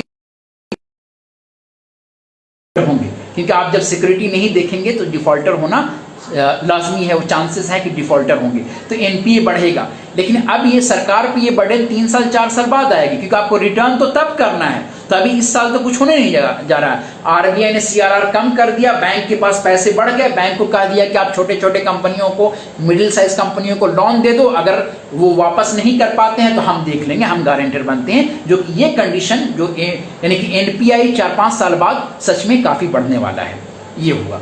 तो जो है हेल्थ पे जो है लगभग 15,000 करोड़ एडिशनल दिया है सरकार ने, यानी कि वैसे भी अगर आप देखें तो हम हेल्थ पे लगभग 2 रुपये 30 पैसे, यानी कि टोटल जो हमारा बजट है, बजट का कह लीजिए 100 रुपये में हम अपने कंट्री में 2 रुपया 30 पैसा सिर्फ हेल्थ पे हम खर्च करते हैं, यानी कि अपनी सेहत पे, चाहे वो एम्स के लिए फंडिंग हो या स्टेट गवर्नमेंट के लिए जो सेंट्रल गवर्नमेंट की जो फंडिंग है। तो 15,000 करोड़ एडिशनल मिला है, तो जाहिर सी बात है ये थोड़ा सा जो पीपीई किट का जो मामला चल रहा था, वेंटिलेटर का जो मामला चल रहा था, जो और भी जो अदर एक्सपेंसेस हैं जो कोविड-19 की वजह से जो हेल्थ सेक्टर में एक्सपेंडिचर जो इंक्रीज हो गया अपने देश का, वो मीट आउट करने के लिए 15,000 करोड़ दिया है सरकार ने। तो अब जो है एक इस पॉलिसी में एक और कुछ चीज़ है जो शायद मुझे पता नहीं इसको कैसे अप्रिशिएट किया जाएगा, वो आपको खुद समझना होगा। एफडीआई लिमिट बढ़ा दिया सरकार ने, यानी कि फॉरेन डायरेक्ट इन्वेस्टमेंट, यानी कि फॉरेन कंट्री वाले हमारे देश में आकर के इन्वेस्ट करेंगे, वो बढ़ा दिया है।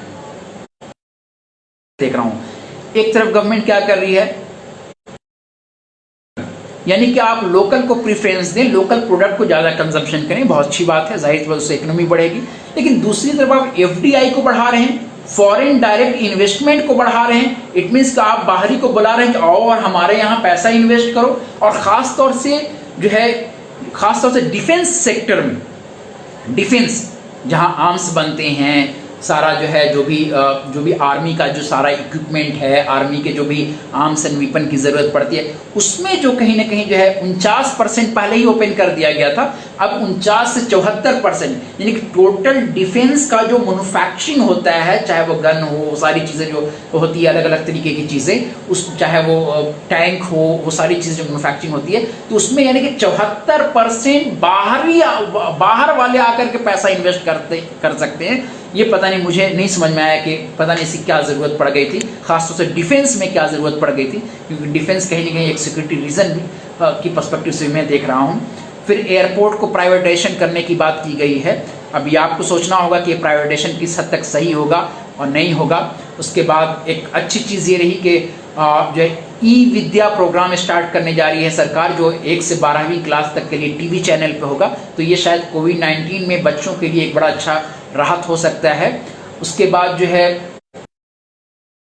अच्छी बात हुई है इस प्रोग्राम में कि बोरोइंग्स बढ़ा दिया है। बोरोइंग्स का मतलब है कि पहले जो है स्टेट जो है अपने जीडीपी का 3% ही सेंटर से बोरो कर सकता था, लोन ले सकता था।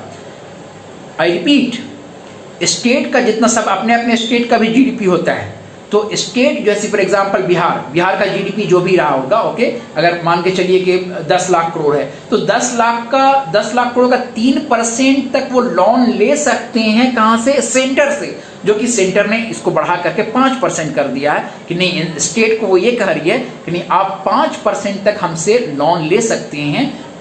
जो अभी चूंकि कोविड-19 है, उससे जो इकोनॉमी को जो बूस्ट करनी है, उसको बूस्ट करने के लिए आप लोन ले सकते हैं। अब मैं लास्ट फेज की तरफ आ रहा हूँ, जो कई लोगों ने पूछा अभी वे फॉरवर्ड क्या है, एक्चुअली होना क्या चाहिए और आगे, क्योंकि हमने ओवरव्यू देख लिया, हमने इम्पैक्ट देख लिया कि किस किस सेक्टर में इम्पैक्ट पड़ने जा रहा है, पूरी दुनिया में कहाँ, हिंदुस्तान पे कितना इम्पैक्ट पड़ेगा। हमने ये भी देख लिया क्या क्या पॉलिसी मतलब क्या क्या पॉलिसी जो है गवर्नमेंट ने लाया, उसमें कुछ अच्छी चीज़ें भी है, कुछ चीज़ों से आप डिसएग्री भी हो सकते हैं, और शायद यही एक स्कॉलर होने के नाते हमें इसी नज़र से देखना चाहिए। तो वे फॉरवर्ड क्या है, तो वे फॉरवर्ड से पहले एक दो क्वेश्चंस मैं देख रहा हूँ, जिसमें जो है या मुबीन भाई एनपीए बढ़ेगा, उस पर मैंने बताया था। नाबार्ड में पैसा दिया है, अरशद पूछ रहे हैं तो पीएसएल में कटौती करेगा तो फिर मतलब जुमला इधर को उधर पैसा नाबार्ड, हाँ नाबार्ड ख़ास तौर से फोकस करेगी जो है रूरल एंड एग्रीकल्चर डेवलपमेंट के लिए, वो बैंक है उसको हम डेवलपमेंटल बैंक कहते हैं। स्पेसिफिक सेक्टर को डेवलप करने के लिए बैंक बनाई गई है, जिसमें सिडबी भी है जो है वो, तो वो स्पेसिफिक सेक्टर है। उसके बाद पिंटू सर पूछ रहे हैं कि रजिस्टर्ड लेवरों से कई गुने लेकर बिना रजिस्ट्रेशन के काम करते हैं, इससे फैक्ट्री मालिक को ओवर प्रोडक्शन करते हैं, उसका कहीं जिक्र नहीं होता है और न ही अतिरिक्त उत्पाद या जी ये बहुत अच्छी और इम्पोर्टेंट टॉपिक आपने छोड़ा, जो अनऑर्गेनाइज सेक्टर हमारे देश में है, यानी कि बेसिकली आप अनऑर्गेनाइज सेक्टर की बात कर रहे हैं जो रजिस्टर्ड नहीं है और उससे काम कराते हैं। तो जो अनऑर्गेनाइज सेक्टर पे अभी भी सरकार को बहुत ज़्यादा काम करने की ज़रूरत है कि कैसे उसे ऑर्गेनाइज में ला सकें। अनऑर्गेनाइज का मतलब हुआ जो आप देख रहे होंगे छोटे छोटे मार्केट में लोग जाकर के सब्जी बेच रहे हैं, ठेला चला रहे हैं, या फिर स्ट्रीट वेंडर हैं, तो उससे जो प्रोडक्शन हो रहा है या उससे जो इकोनॉमिक एक्टिविटीज़ हो रही है उसको जो है कहीं ना कहीं जो है कैसे सरकार देखती है, उसको कैसे जीडीपी में एक्यूमुलेट किया जाता है, उस पर जो है स्टिल हमें देखने की ज़रूरत होगी। उसके बाद जी जो है पीएम स्कीम पीएफ की बात कर रहे हैं। जी हाँ, पीएफ मैं बताता चलूँ कि पीएफ गवर्नमेंट ने क्या किया है एक्चुअली, कि जो है गवर्नमेंट ये कह रही है एमएसएमई यानी छोटे और मध्यम वर्ग के इंटरप्राइज को ये कह रही है कि आप ऐसा कीजिए कि मैं उससे पहले बता दूं कि एक्चुअली पीएफ क्या है। जो है फॉर एग्जांपल अगर मेरी सैलरी 10,000 है तो 10,000 में क्या है कि 12% यानी कि 1,200 रुपया मेरे सैलरी में से हर महीने कट करके एक पीएफ अकाउंट में जमा होता है, जो मॉनिटर गवर्नमेंट की तरफ से की जाती है, और उतना ही पैसा यानी कि 1,200 रुपया हमारी कंपनी भी उसमें देगी, यानी कि 2,400 रुपया हर महीने आपका सेविंग हो रहा है। और take on hand on salary यानी कि आपके हाथ में जो सैलरी आ रही है वो सैलरी आपका 8,800 रुपये होगा, क्योंकि 1,200 रुपया आपका कट गया, यानी कि 12% का रूल था। तो अभी सरकार ने किया है कि नहीं, वो 12% से नहीं बल्कि 10% कर दीजिए, और उसके पीछे लॉजिक ये दे रही है सरकार कि 10% करने से क्या होगा कि जो कंपनियों को 12% देना पड़ता था वो अब 10% देना पड़ेगा, तो कंपनी का बर्डन कम गया। दूसरी तरफ जो मुझे 12% मेरे सैलरी में से 1,200 रुपया जो कट जा रहा था वो अब सिर्फ 10% कटेगा, मतलब 1,000 कटेगा। इट मीन्स मुझे 9,000 रुपया सैलरी मिलने जा रहा है। पहले कितना मिल रहा था? 8,800। वो इसलिए क्योंकि 1,200 कट जा रहा था, 1,200 वही हमारी कंपनी भी दे रही थी। लेकिन अब क्या होगा, मेरा 1,000 कटेगा और कंपनी भी 1,000 देगी। तब आप पहले 8,800 आपके हाथ में आ रहा था, अब 9,000 आ रहा है। लेकिन पहले आपको 2,400 जमा हो रहा था आपके खाते में, अब क्या होगा क्योंकि 1,000 आपके यहाँ से कटेगा, दैट इज 10%, और 10% जो है एम्प्लॉयर देगा। तो उसमें अब सरकार ये बता रही है छोटे छोटी कंपनियों, मध्य वर्ग की कंपनियों को कि आपको मैंने रिलीफ देना है आप। लेकिन तो ये आपको समझना होगा कि आपको फायदा हुआ है या नुकसान। और वो ये कह रही है कि हमने लिक्विडिटी बढ़ा दिया, यानी कि पहले हाथ में लोगों के पैसे कितने थे? 8,800 आते थे, अब 9,000 रुपये आएंगे। तो सरकार ये कह रही है कि हमने जो है लिक्विड फॉर्म में कैश मैंने बढ़ा दिया। उसका लॉजिक एक्चुअली ये है कि मेरे हाथ में ज़्यादा पैसा आएगा तो मैं ज़्यादा खर्च करूँगा, और जब ज़्यादा खर्च करूँगा तो ज़्यादा जो है परचेसिंग पावर बढ़ेगी। परचेसिंग पावर बढ़ेगी तो डिमांड बढ़ेगा, सप्लाई बढ़ेगा, मैन्युफैक्चरिंग बढ़ेगा, इकोनॉमिक एक्टिविटी बढ़ेगी, जीडीपी बढ़ेगा। तो ये पूरा एक्चुअली सीरीज है। ओके, तो हमारे पास कम आ रहा था तो कम एक्टिविटीज़, तो उसके लिए लिक्विडिटी बढ़ाने के लिए मार्केट में, क्योंकि पहले तो 8,800 आ रहे थे, अब जो है 9,000 हमारे हाथ में आएंगे। वेल इस लॉकडाउन मैं बस 5 मिनट में जो है वे फॉरवर्ड कर दूं, सवाल लेता हूं। तो वे फॉरवर्ड को मैं कैसे देख रहा हूं वो समझने की कोशिश कीजिए। आप इसको ऐसा समझिए कि एक एक्सीडेंट हुआ है, रोड एक्सीडेंट हुआ। तो अब रोड एक्सीडेंट को आप यानी कि आप कोविड-19 से मैं कनेक्ट करने की कोशिश कर रहा हूं। तो इस एक्सीडेंट में सबसे पहला काम आपका क्या होगा? तो मेरे हिसाब से जो सबसे पहला काम होगा वो कहीं ना कहीं जो है एक रिलीफ देना होगा, क्विक रिलीफ, तुरंत का रिलीफ। हमारे सामने कोई अगर एक्सीडेंट किया है तो हम क्या करेंगे, जितनी जल्दी उसे ले जाकर के डॉक्टर के यहाँ भर्ती करेंगे या उसको फर्स्ट एड देंगे, तो वो सबसे पहला है। दूसरी चीज क्या है कि रिकवरी। उसके बाद अगर उसको जो एक्सीडेंट हुआ, अगर उसके पांव टूट गए हैं, फ्रैक्चर कर गया है, तो वो कैसे रिकवर हो। तीसरी चीज क्या है, क्या ओवरऑल एक्सीडेंट ना हो उसके लिए हमें रिफॉर्म की जरूरत है। तो आई रिपीट, मैं क्या कर, कोई भी एक्सीडेंट होने पे, तो ये कोविड-19 को मैं एक्सीडेंट के तौर पे दिखला रहा हूं जिससे आपको आसानी होगी समझने में कि पहले क्या होगा, रिलीफ, इमीडिएटली रिलीफ दीजिए। उसके बाद क्या कीजिए, रिकवरी कीजिए, उसके पांव की प्लास्टर कीजिए, फिर रिफॉर्म कीजिए। इट मीन्स कि आप ऐसी पॉलिसी लाइए जिससे एक्सीडेंट के चांसेस कम जाएं, चाहे वो स्पीड ब्रेकर के जरिए हो, चाहे वो जो है ड्राइविंग लाइसेंस मैंडेटरी के जरिए हो, चाहे वो बाइक पे 3 लोग एक साथ ना घूमे या हेलमेट पहन के घूमे, वो जो तो बेसिकली मैं वे फॉरवर्ड को 3 क्लासिफिकेशन में दे रहा हूं, relief, recovery, reform, short term, medium and long term. तो रिलीफ जो सबसे बेहतर रिलीफ, जैसा कि आपने सुना होगा कि जो है अभिजीत बनर्जी जो कि नोबेल पुरस्कार जिनको मिला है इकोनॉमिक्स में, वो और जो है उर्जित पटेल और भी जो इकोनॉमिस्ट हैं, बेसिकली वो कह रहे कि जो है क्विक रिलीफ का मतलब सबसे पहले जो जैसा कि फर्स्ट एड देना होगा, लेकिन सबसे पहले आप कैश दीजिए उसको। कोविड-19 हुआ, हो गए, लोग बेरोजगार हो गए, तो सबसे पहले उनके हाथ में आप कैश दीजिए ताकि वो कुछ खरीदारी कर सके।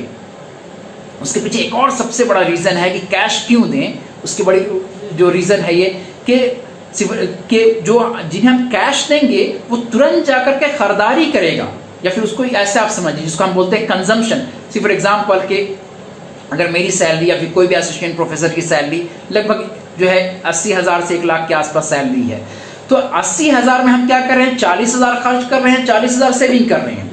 यानी कि 50% हम या 50% परचेजिंग पावर या फिर मार्केट में हम उसको खर्च कर दे रहे हैं, 50% हम सेविंग कर रहे हैं। ओके, बट किसी गरीब को अगर देखिए, उसके पास अगर फॉर एग्जांपल एक दिन का 500 रुपया आता है, तो 500 से वो क्या कर रहा है कि जाकर के जो है चावल दाल ले रहा है, चप्पल अगर टूट गया तो वो ले रहा है, लुंगी और गंजी अगर उसे खरीदने की जरूरत है तो वो हो गया, टी शर्ट हो गया, उसके बाद जो है डे टू डे जो सरफ साबुन हो गया। तो 500 में वो लगभग 450 रुपये, 400 रुपये खर्च कर दे रहा है। इट मीन्स 80 to 90% वो खर्च कर दे रहा है। और उसी खर्च की वजह से क्या हो रहा है कि जो है आप जो है चप्पल की जो कंपनी है वहां प्रोडक्शन बढ़ जाएगा, जो है गारमेंट की कंपनी है प्रोडक्शन बढ़ जाएगा, सर्फ साबुन की कंपनी है प्रोडक्शन बढ़ जाएगा। तो ये कहा जा रहा है कि हम क्या कर रहे हैं, सिर्फ 50 अपने सैलरी का 50% ही खर्च कर रहे हैं। वो क्या कर रहे हैं, अपने सैलरी का 80 से 90% और कुछ केसेस में 100%, फॉर एग्जाम्पल 100 रुपीज दिया, जाकर के पूरा का पूरा खर्च करके आ गया बेचारा, क्योंकि वो उसकी जरूरत है। तो ये हमें देखने की जरूरत है कि इसीलिए जो सारे बड़े बड़े इकोनॉमिस्ट जो बात करते हैं वो कहते हैं सबसे पहले ऐसे वक्त में जो नीचे तबका का जो लोग है, जो नीडी लोग है, उसको सबसे पहले आप कैश दीजिए उसके हाथ में। तो ऑफ कोर्स जैसे कि हमें पता है कि 500 रुपये जनधन योजना वालों को कैश ट्रांसफ़र किया है। 26 मार्च को ये जो है फाइनेंस मिनिस्टर ने जो है इसको डायरेक्ट बेनिफिट ट्रांसफ़र, जिसको डायरेक्ट कैश ट्रांसफ़र के तहत जो है 5 जो है ट्रांसफ़र किया है। लेकिन इसमें कुछ 500 रुपये किया है, जो कि बहुत कम अमाउंट है। मेरे हिसाब से वे फॉरवर्ड ये हो सकता था इसमें सबसे जो क्विक रिलीफ के लिए कि आप 5,000 रुपये सबको देते, और ये 5,000 लगभग जो है आप 40 करोड़ लोगों को आप दे सकते थे। और पता है आप 5,000 हर आदमी को, टोटल 40 करोड़ की मैं बात कर रहा हूँ, आबादी कितनी है, 135 करोड़ है, 30-35 करोड़ है। मैं कितने लोगों को देने के लिए कह रहा हूँ? 40 करोड़ जो निचले सतह के लोग हैं उनको मैं देने को कह रहा हूँ कि हर के हाथ में 5-5 हजार दीजिए। और पता है आपका कितना अमाउंट आता? सिर्फ 2 लाख करोड़ आता। पैकेज कितना है? 20 लाख करोड़। और मैं जो सजेस्ट करने जो मेरी अपनी ओपिनियन है, जो मेरी समझ है, उस हिसाब से जो मैं बता रहा हूं कि क्या कितना 5,000 हर, अगर 40 करोड़ लोग के हाथ में अगर 5-5 हजार रुपए भी आप दे देते तो अमाउंट कितना आता? सिर्फ 2 लाख करोड़ आता है। तो अब वो 5,000 से क्या होता? तुरंत जाकर कोई इमीडिएटली अपना जो है वो सामान खरीदता, राशन का सामान खरीदता, जो कपड़े खरीदता, चप्पल खरीदता, जो भी उसकी जो डे टू डे रिक्वायरमेंट है वो खरीदता। तो ये जो है इसमें बढ़ाया जा सकता है। लेकिन हाँ, सरकार ने बढ़ाया है इसमें, इस खर्च में जो है 1.70 यानी कि 1.7 लाख करोड़ इसमें दिया है। लेकिन ये नहीं बताया अब तक कि वो पर हेड कितना देंगे। 500 रुपये 500 रुपये करके दिया है। इट मीन्स वो अभी एक बड़ा अमाउंट वो रिजर्व रखे हुए हैं। तो ये रहा क्विक रिलीफ। क्विक रिलीफ का दूसरा एस्पेक्ट होता है फूड।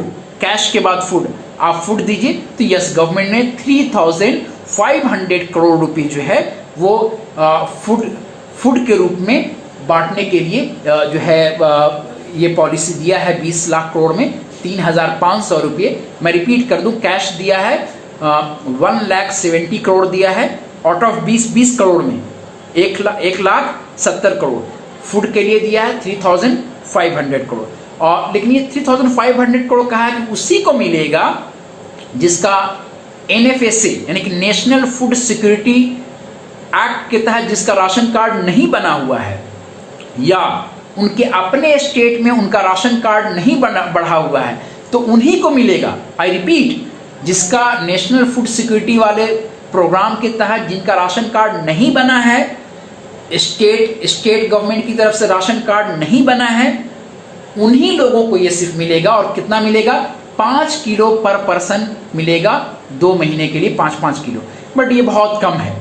वो इसलिए क्योंकि आप सोच करके देखिए, या तो 5 किलो चावल या तो गेहूं, दोनों नहीं, या तो 5 किलो चावल मिलेगा या तो गेहूं। तो आप ये सोच के चलिए, अगर 5 किलो अगर आपको गेहूं मिलता है तो आप ये देखिए कि एक आदमी तीनों टाइम, चूंकि और इसमें सिर्फ 2 ही आइटम मिलने जा रहा है, 5 किलो चावल और 1 किलो चना, और कुछ नहीं। इसमें मैंने जब इसको एक्सप्लोर करने की कोशिश किया तो ये FCI के थ्रू आएगा, फूड कॉर्पोरेशन ऑफ इंडिया के थ्रू आएगा। तो 5 किलो में आप जो है तीनों टाइम का 30 दिन यानी 3 into 3 आप देख रहे हैं, 90 टाइम्स के मील्स को आप, पता नहीं, अगर एक टाइम में अगर आप 4 रोटी भी खाएंगे तो आप 5 किलो के आटे में पता नहीं 1 महीने पूरा, वो सरकार को देखना चाहिए। और मैं इनफैक्ट ये बताता चलूँ कि FCI में, फूड कॉर्पोरेशन ऑफ इंडिया में हमें स्टॉक की कमी नहीं है।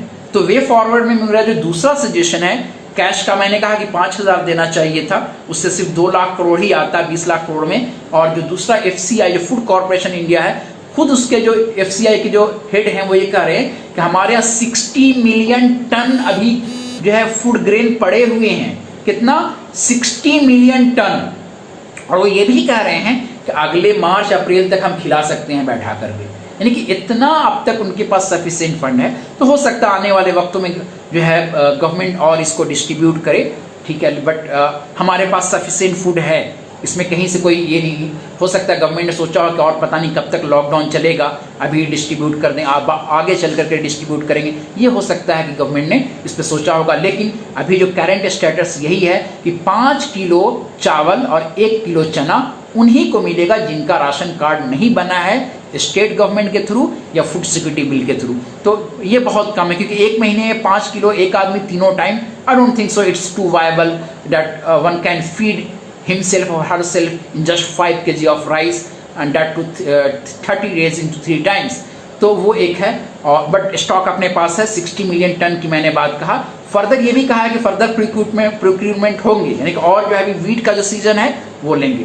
तो ये जो है 2 आइटम, कैश और फूड, ये क्विक रिकवरी के केस में, सॉरी क्विक रिलीफ को शो करता है। अब कमिंग टू द रिकवरी, इससे जब रिकवर होंगे तो रिकवर कैसे होंगे हम? यस, सबसे पहले नरेगा को देख लें हम। तो यस, सरकार ने पहले जो है फरवरी के बजट में 60 लाख करोड़ के आसपास, सॉरी 60,000 करोड़, 60,000 करोड़ के आसपास जो है नरेगा के लिए, जो रूरल गांव में, रूरल एरिया में जो है जॉब की गारंटी देने वाला प्रोग्राम है, उसके तहत 60,000 करोड़ पहले ही दिया था, अभी फिर इन लोगों ने एडिशनल जो है 40,000 करोड़ एडिशनल दिया है। इट मीन्स कि 60,000 पहले था और 40 अभी था, लगभग 1 लाख करोड़ के आसपास वो अमाउंट आ जाता है। तो ये बड़ा अच्छा स्टेप है गवर्नमेंट का, चूँकि इससे क्या होगा, नरेगा में पैसा देने का मतलब क्या है कि जो है एम्प्लॉयमेंट बढ़ेंगे।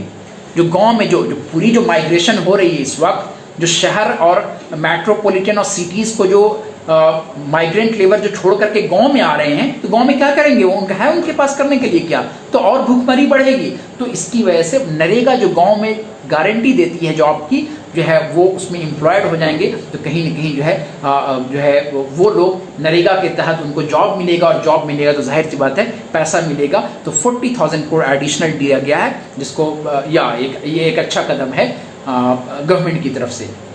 हालांकि ये भी आप जानते चाहिए कि पिछले साल जो खर्च हुए थे, खर्च लगभग जो है लगभग 73 या 74 करोड़ हुए थे, लेकिन सरकार ने सिर्फ 60 ही करोड़ एलोकेट किया था, और अभी फर्दर 40,000 करोड़ एलोकेट किया है। दूसरा जो रिकवरी का पैटर्न में दे रहा है वो क्रेडिट फैसिलिटी, ऑफ कोर्स वो दिया है सरकार ने एमएसएमई, इसमें कोई शक नहीं है, लगभग 4 लाख के आसपास दिया है। कहा है कि नहीं, कोई गारंटर की ज़रूरत नहीं, हम गारंटर हैं और आप दीजिए। आरबीआई ने नाबार्ड के थ्रू दिया है, सिडबी के थ्रू दिया है, एग्रीकल्चर क्रेडिट दिया है कि आप जो है लोन ले सकते हैं केसीसी के थ्रू, फिशरी डिपार्टमेंट को भी दिया है। उसके बाद लेकिन एक चीज़ जो इसमें मिसिंग जो मुझे समझ में आया कि जो पेरिशेबल एग्रीकल्चर कमोडिटीज़ हैं जो बर्बाद हो रहे हैं इस वक्त खेतों में, उस पर एक एक्शन लेने की ज़रूरत थी, जो शायद पता नहीं जो भी पॉलिसी बना रहे हैं उसके जहन में ये चीज़ आया कि नहीं आया, वो एक देखने की ज़रूरत है। एट द सेम टाइम एक और डिसअपॉइंटमेंट जो यहाँ पे है, लेबर लॉ को जो इसने रिफॉर्म किया है, जो है वो एक मेजर कंसर्न है कि आप लेबर लॉ को इस तरह से रिफॉर्म नहीं कर सकते हैं। ठीक है, एक बड़ी मुशक्क़त के बाद, बहुत स्ट्रगल के बाद लेबर लॉ जो है अपने यहाँ एक सॉलिड शेप लिया है, उस शेप को आप ख़राब कर रहे हैं। हालांकि ये कुछ ही महीने के लिए होगा, टेम्प्रोरी ही होगा, बट ये अच्छी चीज़ नहीं है, क्योंकि ये उनकी जो है राइट, जो उनके हक जो हैं उस पर कहीं ना कहीं कम जाएगा। यानी कि वो ये कह रहे हैं कि हम आपको जो है आपको रहने का या फिर जो है खाने पीने का, या तो बीच में जो आपको गैप मिलता था, वो सब की हम गारंटी नहीं लेते हैं। आप कहाँ रहेंगे, आपको जो है 10 से 12 घंटे डेली काम करना है, ये सब चीज़ें वो कह रहे हैं, जो लेबर के लिए मुश्किल है। और ये मुश्किल एक और एस्पेक्ट में ये होगा कि ऐसे कंडीशन में फिर तो गांव से तो लेबर और भी नहीं जाएंगे ना। गांव से लेबर क्यों जाएंगे, उनको लगेगा पहले 8 घंटे में काम करता था, मुझे 10,000 मिलता था, अब मुझे 12 घंटे काम करना होगा, फिर भी 10,000 मिलेगा, और ऊपर से कंपनी इसकी रिस्पॉन्सिबिलिटी भी नहीं ले रही है कि हम आपको रहने का जगह देंगे, लाइटिंग देंगे, और जो है जो वॉशरूम वगैरह जो फैसिलिटी है, रिक्रिएशन फैसिलिटी है, वो देंगे, वो नहीं दे रहे। तो ये मेजर चैलेंज है। ऊपर से जो है एक और बट जो क्रेडिट फैसिलिटी में एक और जो मेजर मेरा जो एप्रीहेंशन है, जो कंसर्न है मेरा, वो ये है अभी जो है मेट्रोपॉलिटन और सिटी से जिस तरह से जो फार्मर्स माइग्रेट कर रहे हैं, जो आ रहे हैं, उसमें अब प्रॉब्लम ये होगा कि आप तो फंड दे रहे हैं, आप कह रहे हैं कि नहीं, हम सरकार ये कह रही है कि हम गारंटी ले रहे हैं, आप फंड दो, बट उसमें प्रॉब्लम ये होगी कि फंड कौन लेगा, उसके पास लेबर नहीं है। फंड लेने का मतलब ये तो नहीं कि आपको रिटर्न करना है।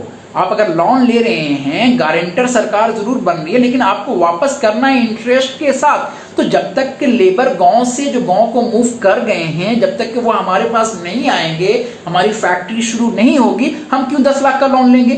क्योंकि 10 लाख के लोन पे तो हमें इंटरेस्ट भी पे करना है। ऐसा तो नहीं कहा, वो अलग सी बात है कि सरकार गारंटर बन जा रही है।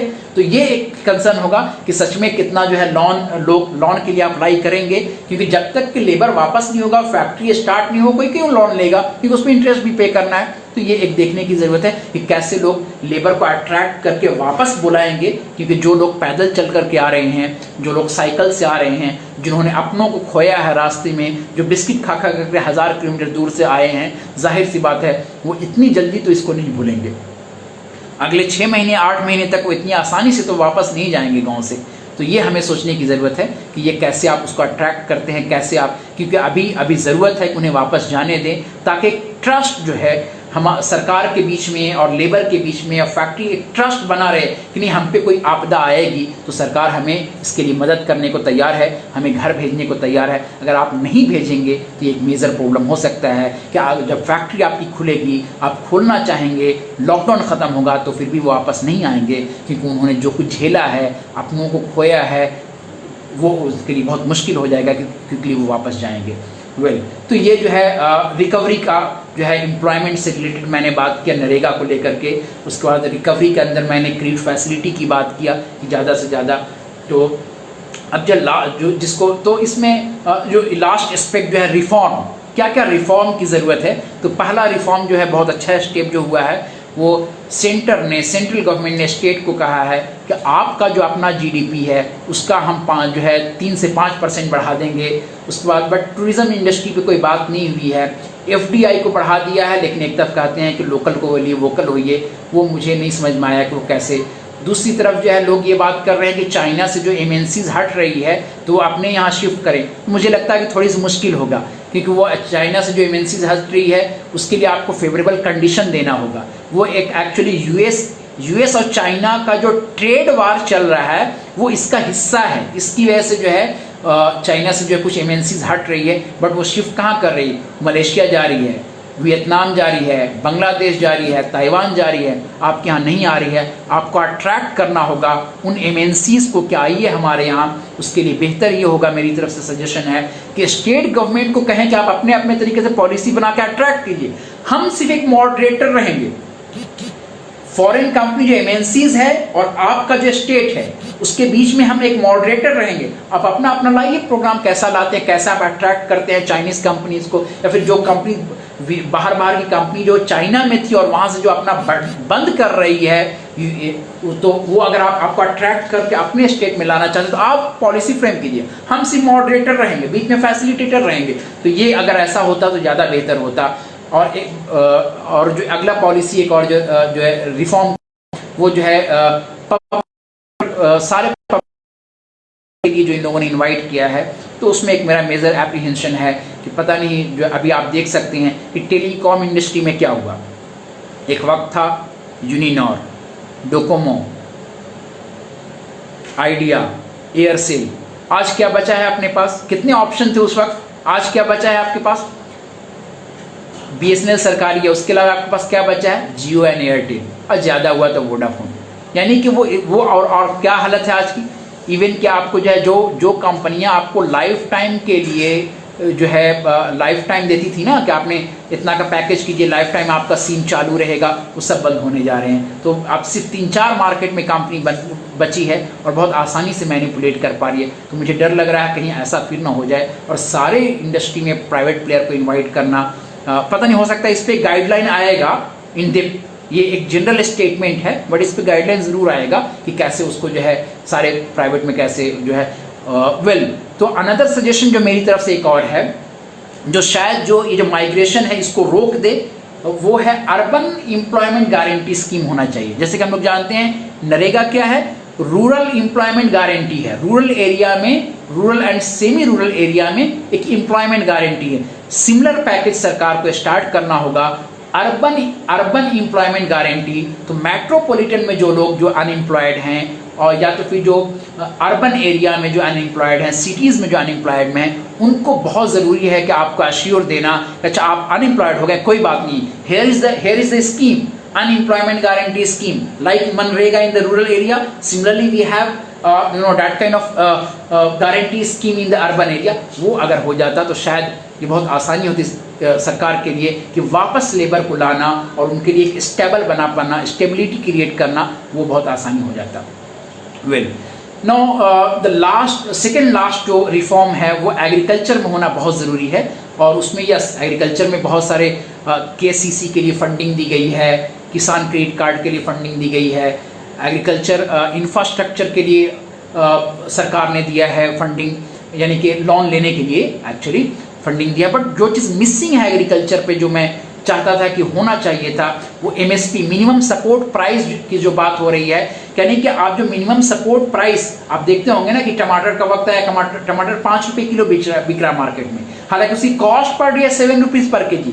तो वो अश्योर करना होगा और उस पर स्वामीनाथन कमेटी की रिपोर्ट है, वो ये कहते हैं कि उनके कॉस्ट को कैलकुलेट कीजिए कि खाद में कितना खर्च किया है, उसके बाद जो है एग्रीकल्चर टेक्नोलॉजी में कितना खर्च किया है, लेबर में कितना खर्च किया है, इरिगेशन पटाने में, पानी पटवन में कितना खर्च किया, उसको जोड़ करके कैलकुलेट कीजिए कि कितना आ रहा है। अगर आ रहा है 5 रुपया आ रहा है तो आप 5 रुपया और एडिशनली ऐड कर दीजिए, और 10 रुपया 10 rupees should be the minimum price of that tomato, not based on the market. Market में बहुत सारा टोमेटो आ गया तो क्या हुआ वहाँ कि 5 रुपये किलो, 3 रुपये किलो, 2 रुपये किलो बिक रहा है, तो उससे क्या हुआ, उसका तो प्रोडक्शन कॉस्ट ही था 6 रुपये 7 रुपये, बट क्योंकि मार्केट में इतना ज़्यादा आइटम आ गया तो वो एक गवर्नमेंट का अश्योर करना होगा, जिसमें एमएसपी जो है स्वामीनाथन कमेटी की रिपोर्ट को इम्प्लीमेंट करना चाहिए।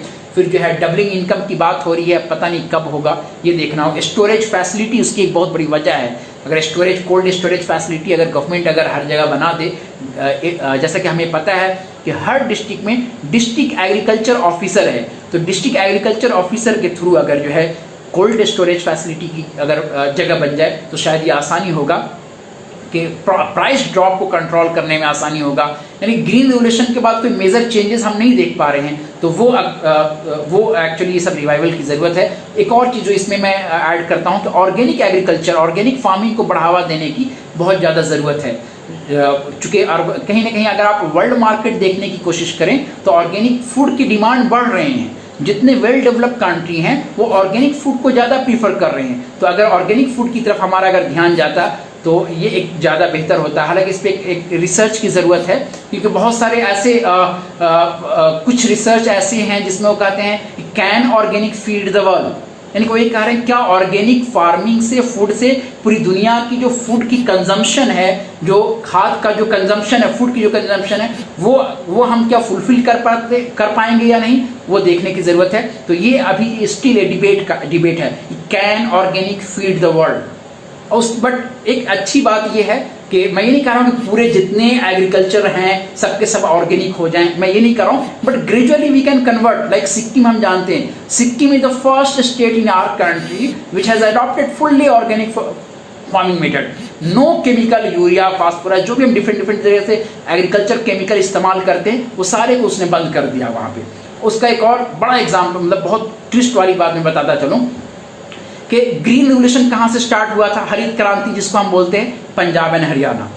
अब मैं आपको बता दूं कि there is one train from Punjab and Haryana which goes to Mumbai, और उस ट्रेन का नाम पता है क्या, कैंसर एक्सप्रेस उसको बोलते हैं। यानी कि मैं ये बताने की कोशिश कर रहा हूँ कि ग्रीन रेवोल्यूशन में नए नए केमिकल का ईजाद हुआ था, साइंटिस्ट ने लाया था, जिसकी वजह से फूड सफिशिएंसी हो गई। अब उसमें क्या हो रहा है कि जो है, अब उसमें क्या हो रहा है कि excess use of agriculture chemical, इस साल हम 5 किलो दे रहे हैं पर हेक्टेयर यूरिया, अगले साल 6 दे रहे हैं, 7 दे रहे हैं, 8 दे रहे हैं, तो एग्रीकल्चर केमिकल का इतना इस्तेमाल हो चुका है कि अब जो एग्रीकल्चर लैंड है that is not in a position to give you the further more fertile, तो वो उस पर जो है, तो ऑर्गेनिक फार्मिंग क्या कर रही है, ऑर्गेनिक फार्मिंग में नो केमिकल एट ऑल। तो ये जो है जो आप देख रहे हैं कि पंजाब में सबसे ज़्यादा जो है कैंसर के पेशेंट आ रहे हैं, उसकी एक बड़ी वजह, मैं ये नहीं कहूँ कि यही एक वजह है, बट उसकी एक बड़ी वजह ये भी है कि कहीं ना कहीं पंजाब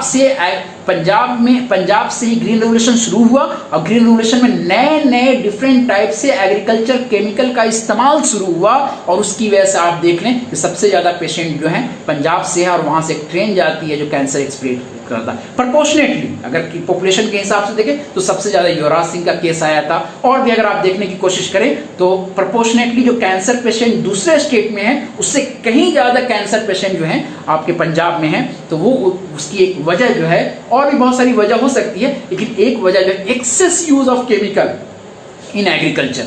लाइक आज हम बात करते हैं ना कि किडनी का, बहुत सारे इशूज़ पे जो हम बात करते हैं, उससे कहीं ना कहीं of course no doubt at all chemical. तो ऑर्गेनिक फार्मिंग की तरफ मैं क्यों बोल रहा हूँ, organic farming means no fertilizer at all, no chemical fertilizer at all, तो उसकी तरफ हमें मूव करने की ज़रूरत है, ताकि उससे एक और फ़ायदा एक ये होगा, एक तो जो है हमारा जो है इन्वायरमेंटल बेनिफिट होगा, दूसरा जो है हमारा हेल्थ बेहतर होगा, तीसरा जो है हम एक्सपोर्ट ज़्यादा कर पाएंगे। जैसे कि मैंने कहा कि जो डेवलप्ड कंट्री है वो कहीं ना कहीं जो है केमिकल से केमिकल से उपजाया हुआ राइस की जगह पे ऑर्गेनिक राइस को ज़्यादा प्रेफरेंस कर दे रही है। तो हम एक्सपोर्ट बढ़ाते हैं तो क्या होता है, हमारे पास ज़्यादा पैसा आता है, इकोनॉमिक एक्टिविटीज़ ज़्यादा होती है, लेकिन इसमें चैलेंजेस हैं कई, लाइक इसमें कभी और अगर मौका मिला तो इस टॉपिक पे मैं बात करूँगा तो ऑर्गेनिक फार्मिंग में क्या क्या चैलेंजेस हैं, क्या क्या अपॉर्चुनिटीज़ हैं, वर्ल्ड मार्केट क्या है, उस पर कभी और मैं बात करूंगा इस पर। But in a very short उसमें चैलेंजेस ये है कि कन्वर्जन पीरियड जो है,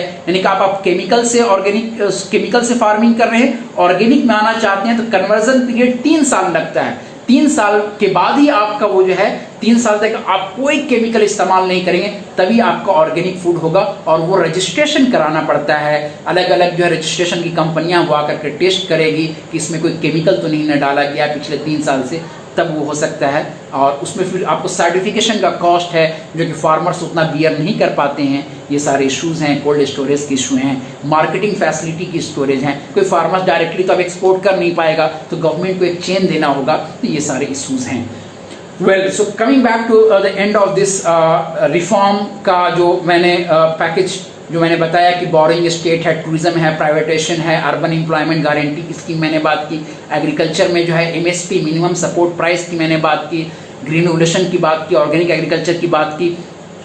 but at the end the last जो मैं बताने जा रहा हूँ वो कहीं ना कहीं जो है आपको रूरल बेस्ड इकोनॉमी को आपको फोकस करना पड़ेगा। उसकी सबसे बड़ी वजह है कि इतनी बड़ी आबादी जो गांव में जाकर के शहरों में काम करती है, उसी की वजह से तो हमें प्रॉब्लम हो रही है।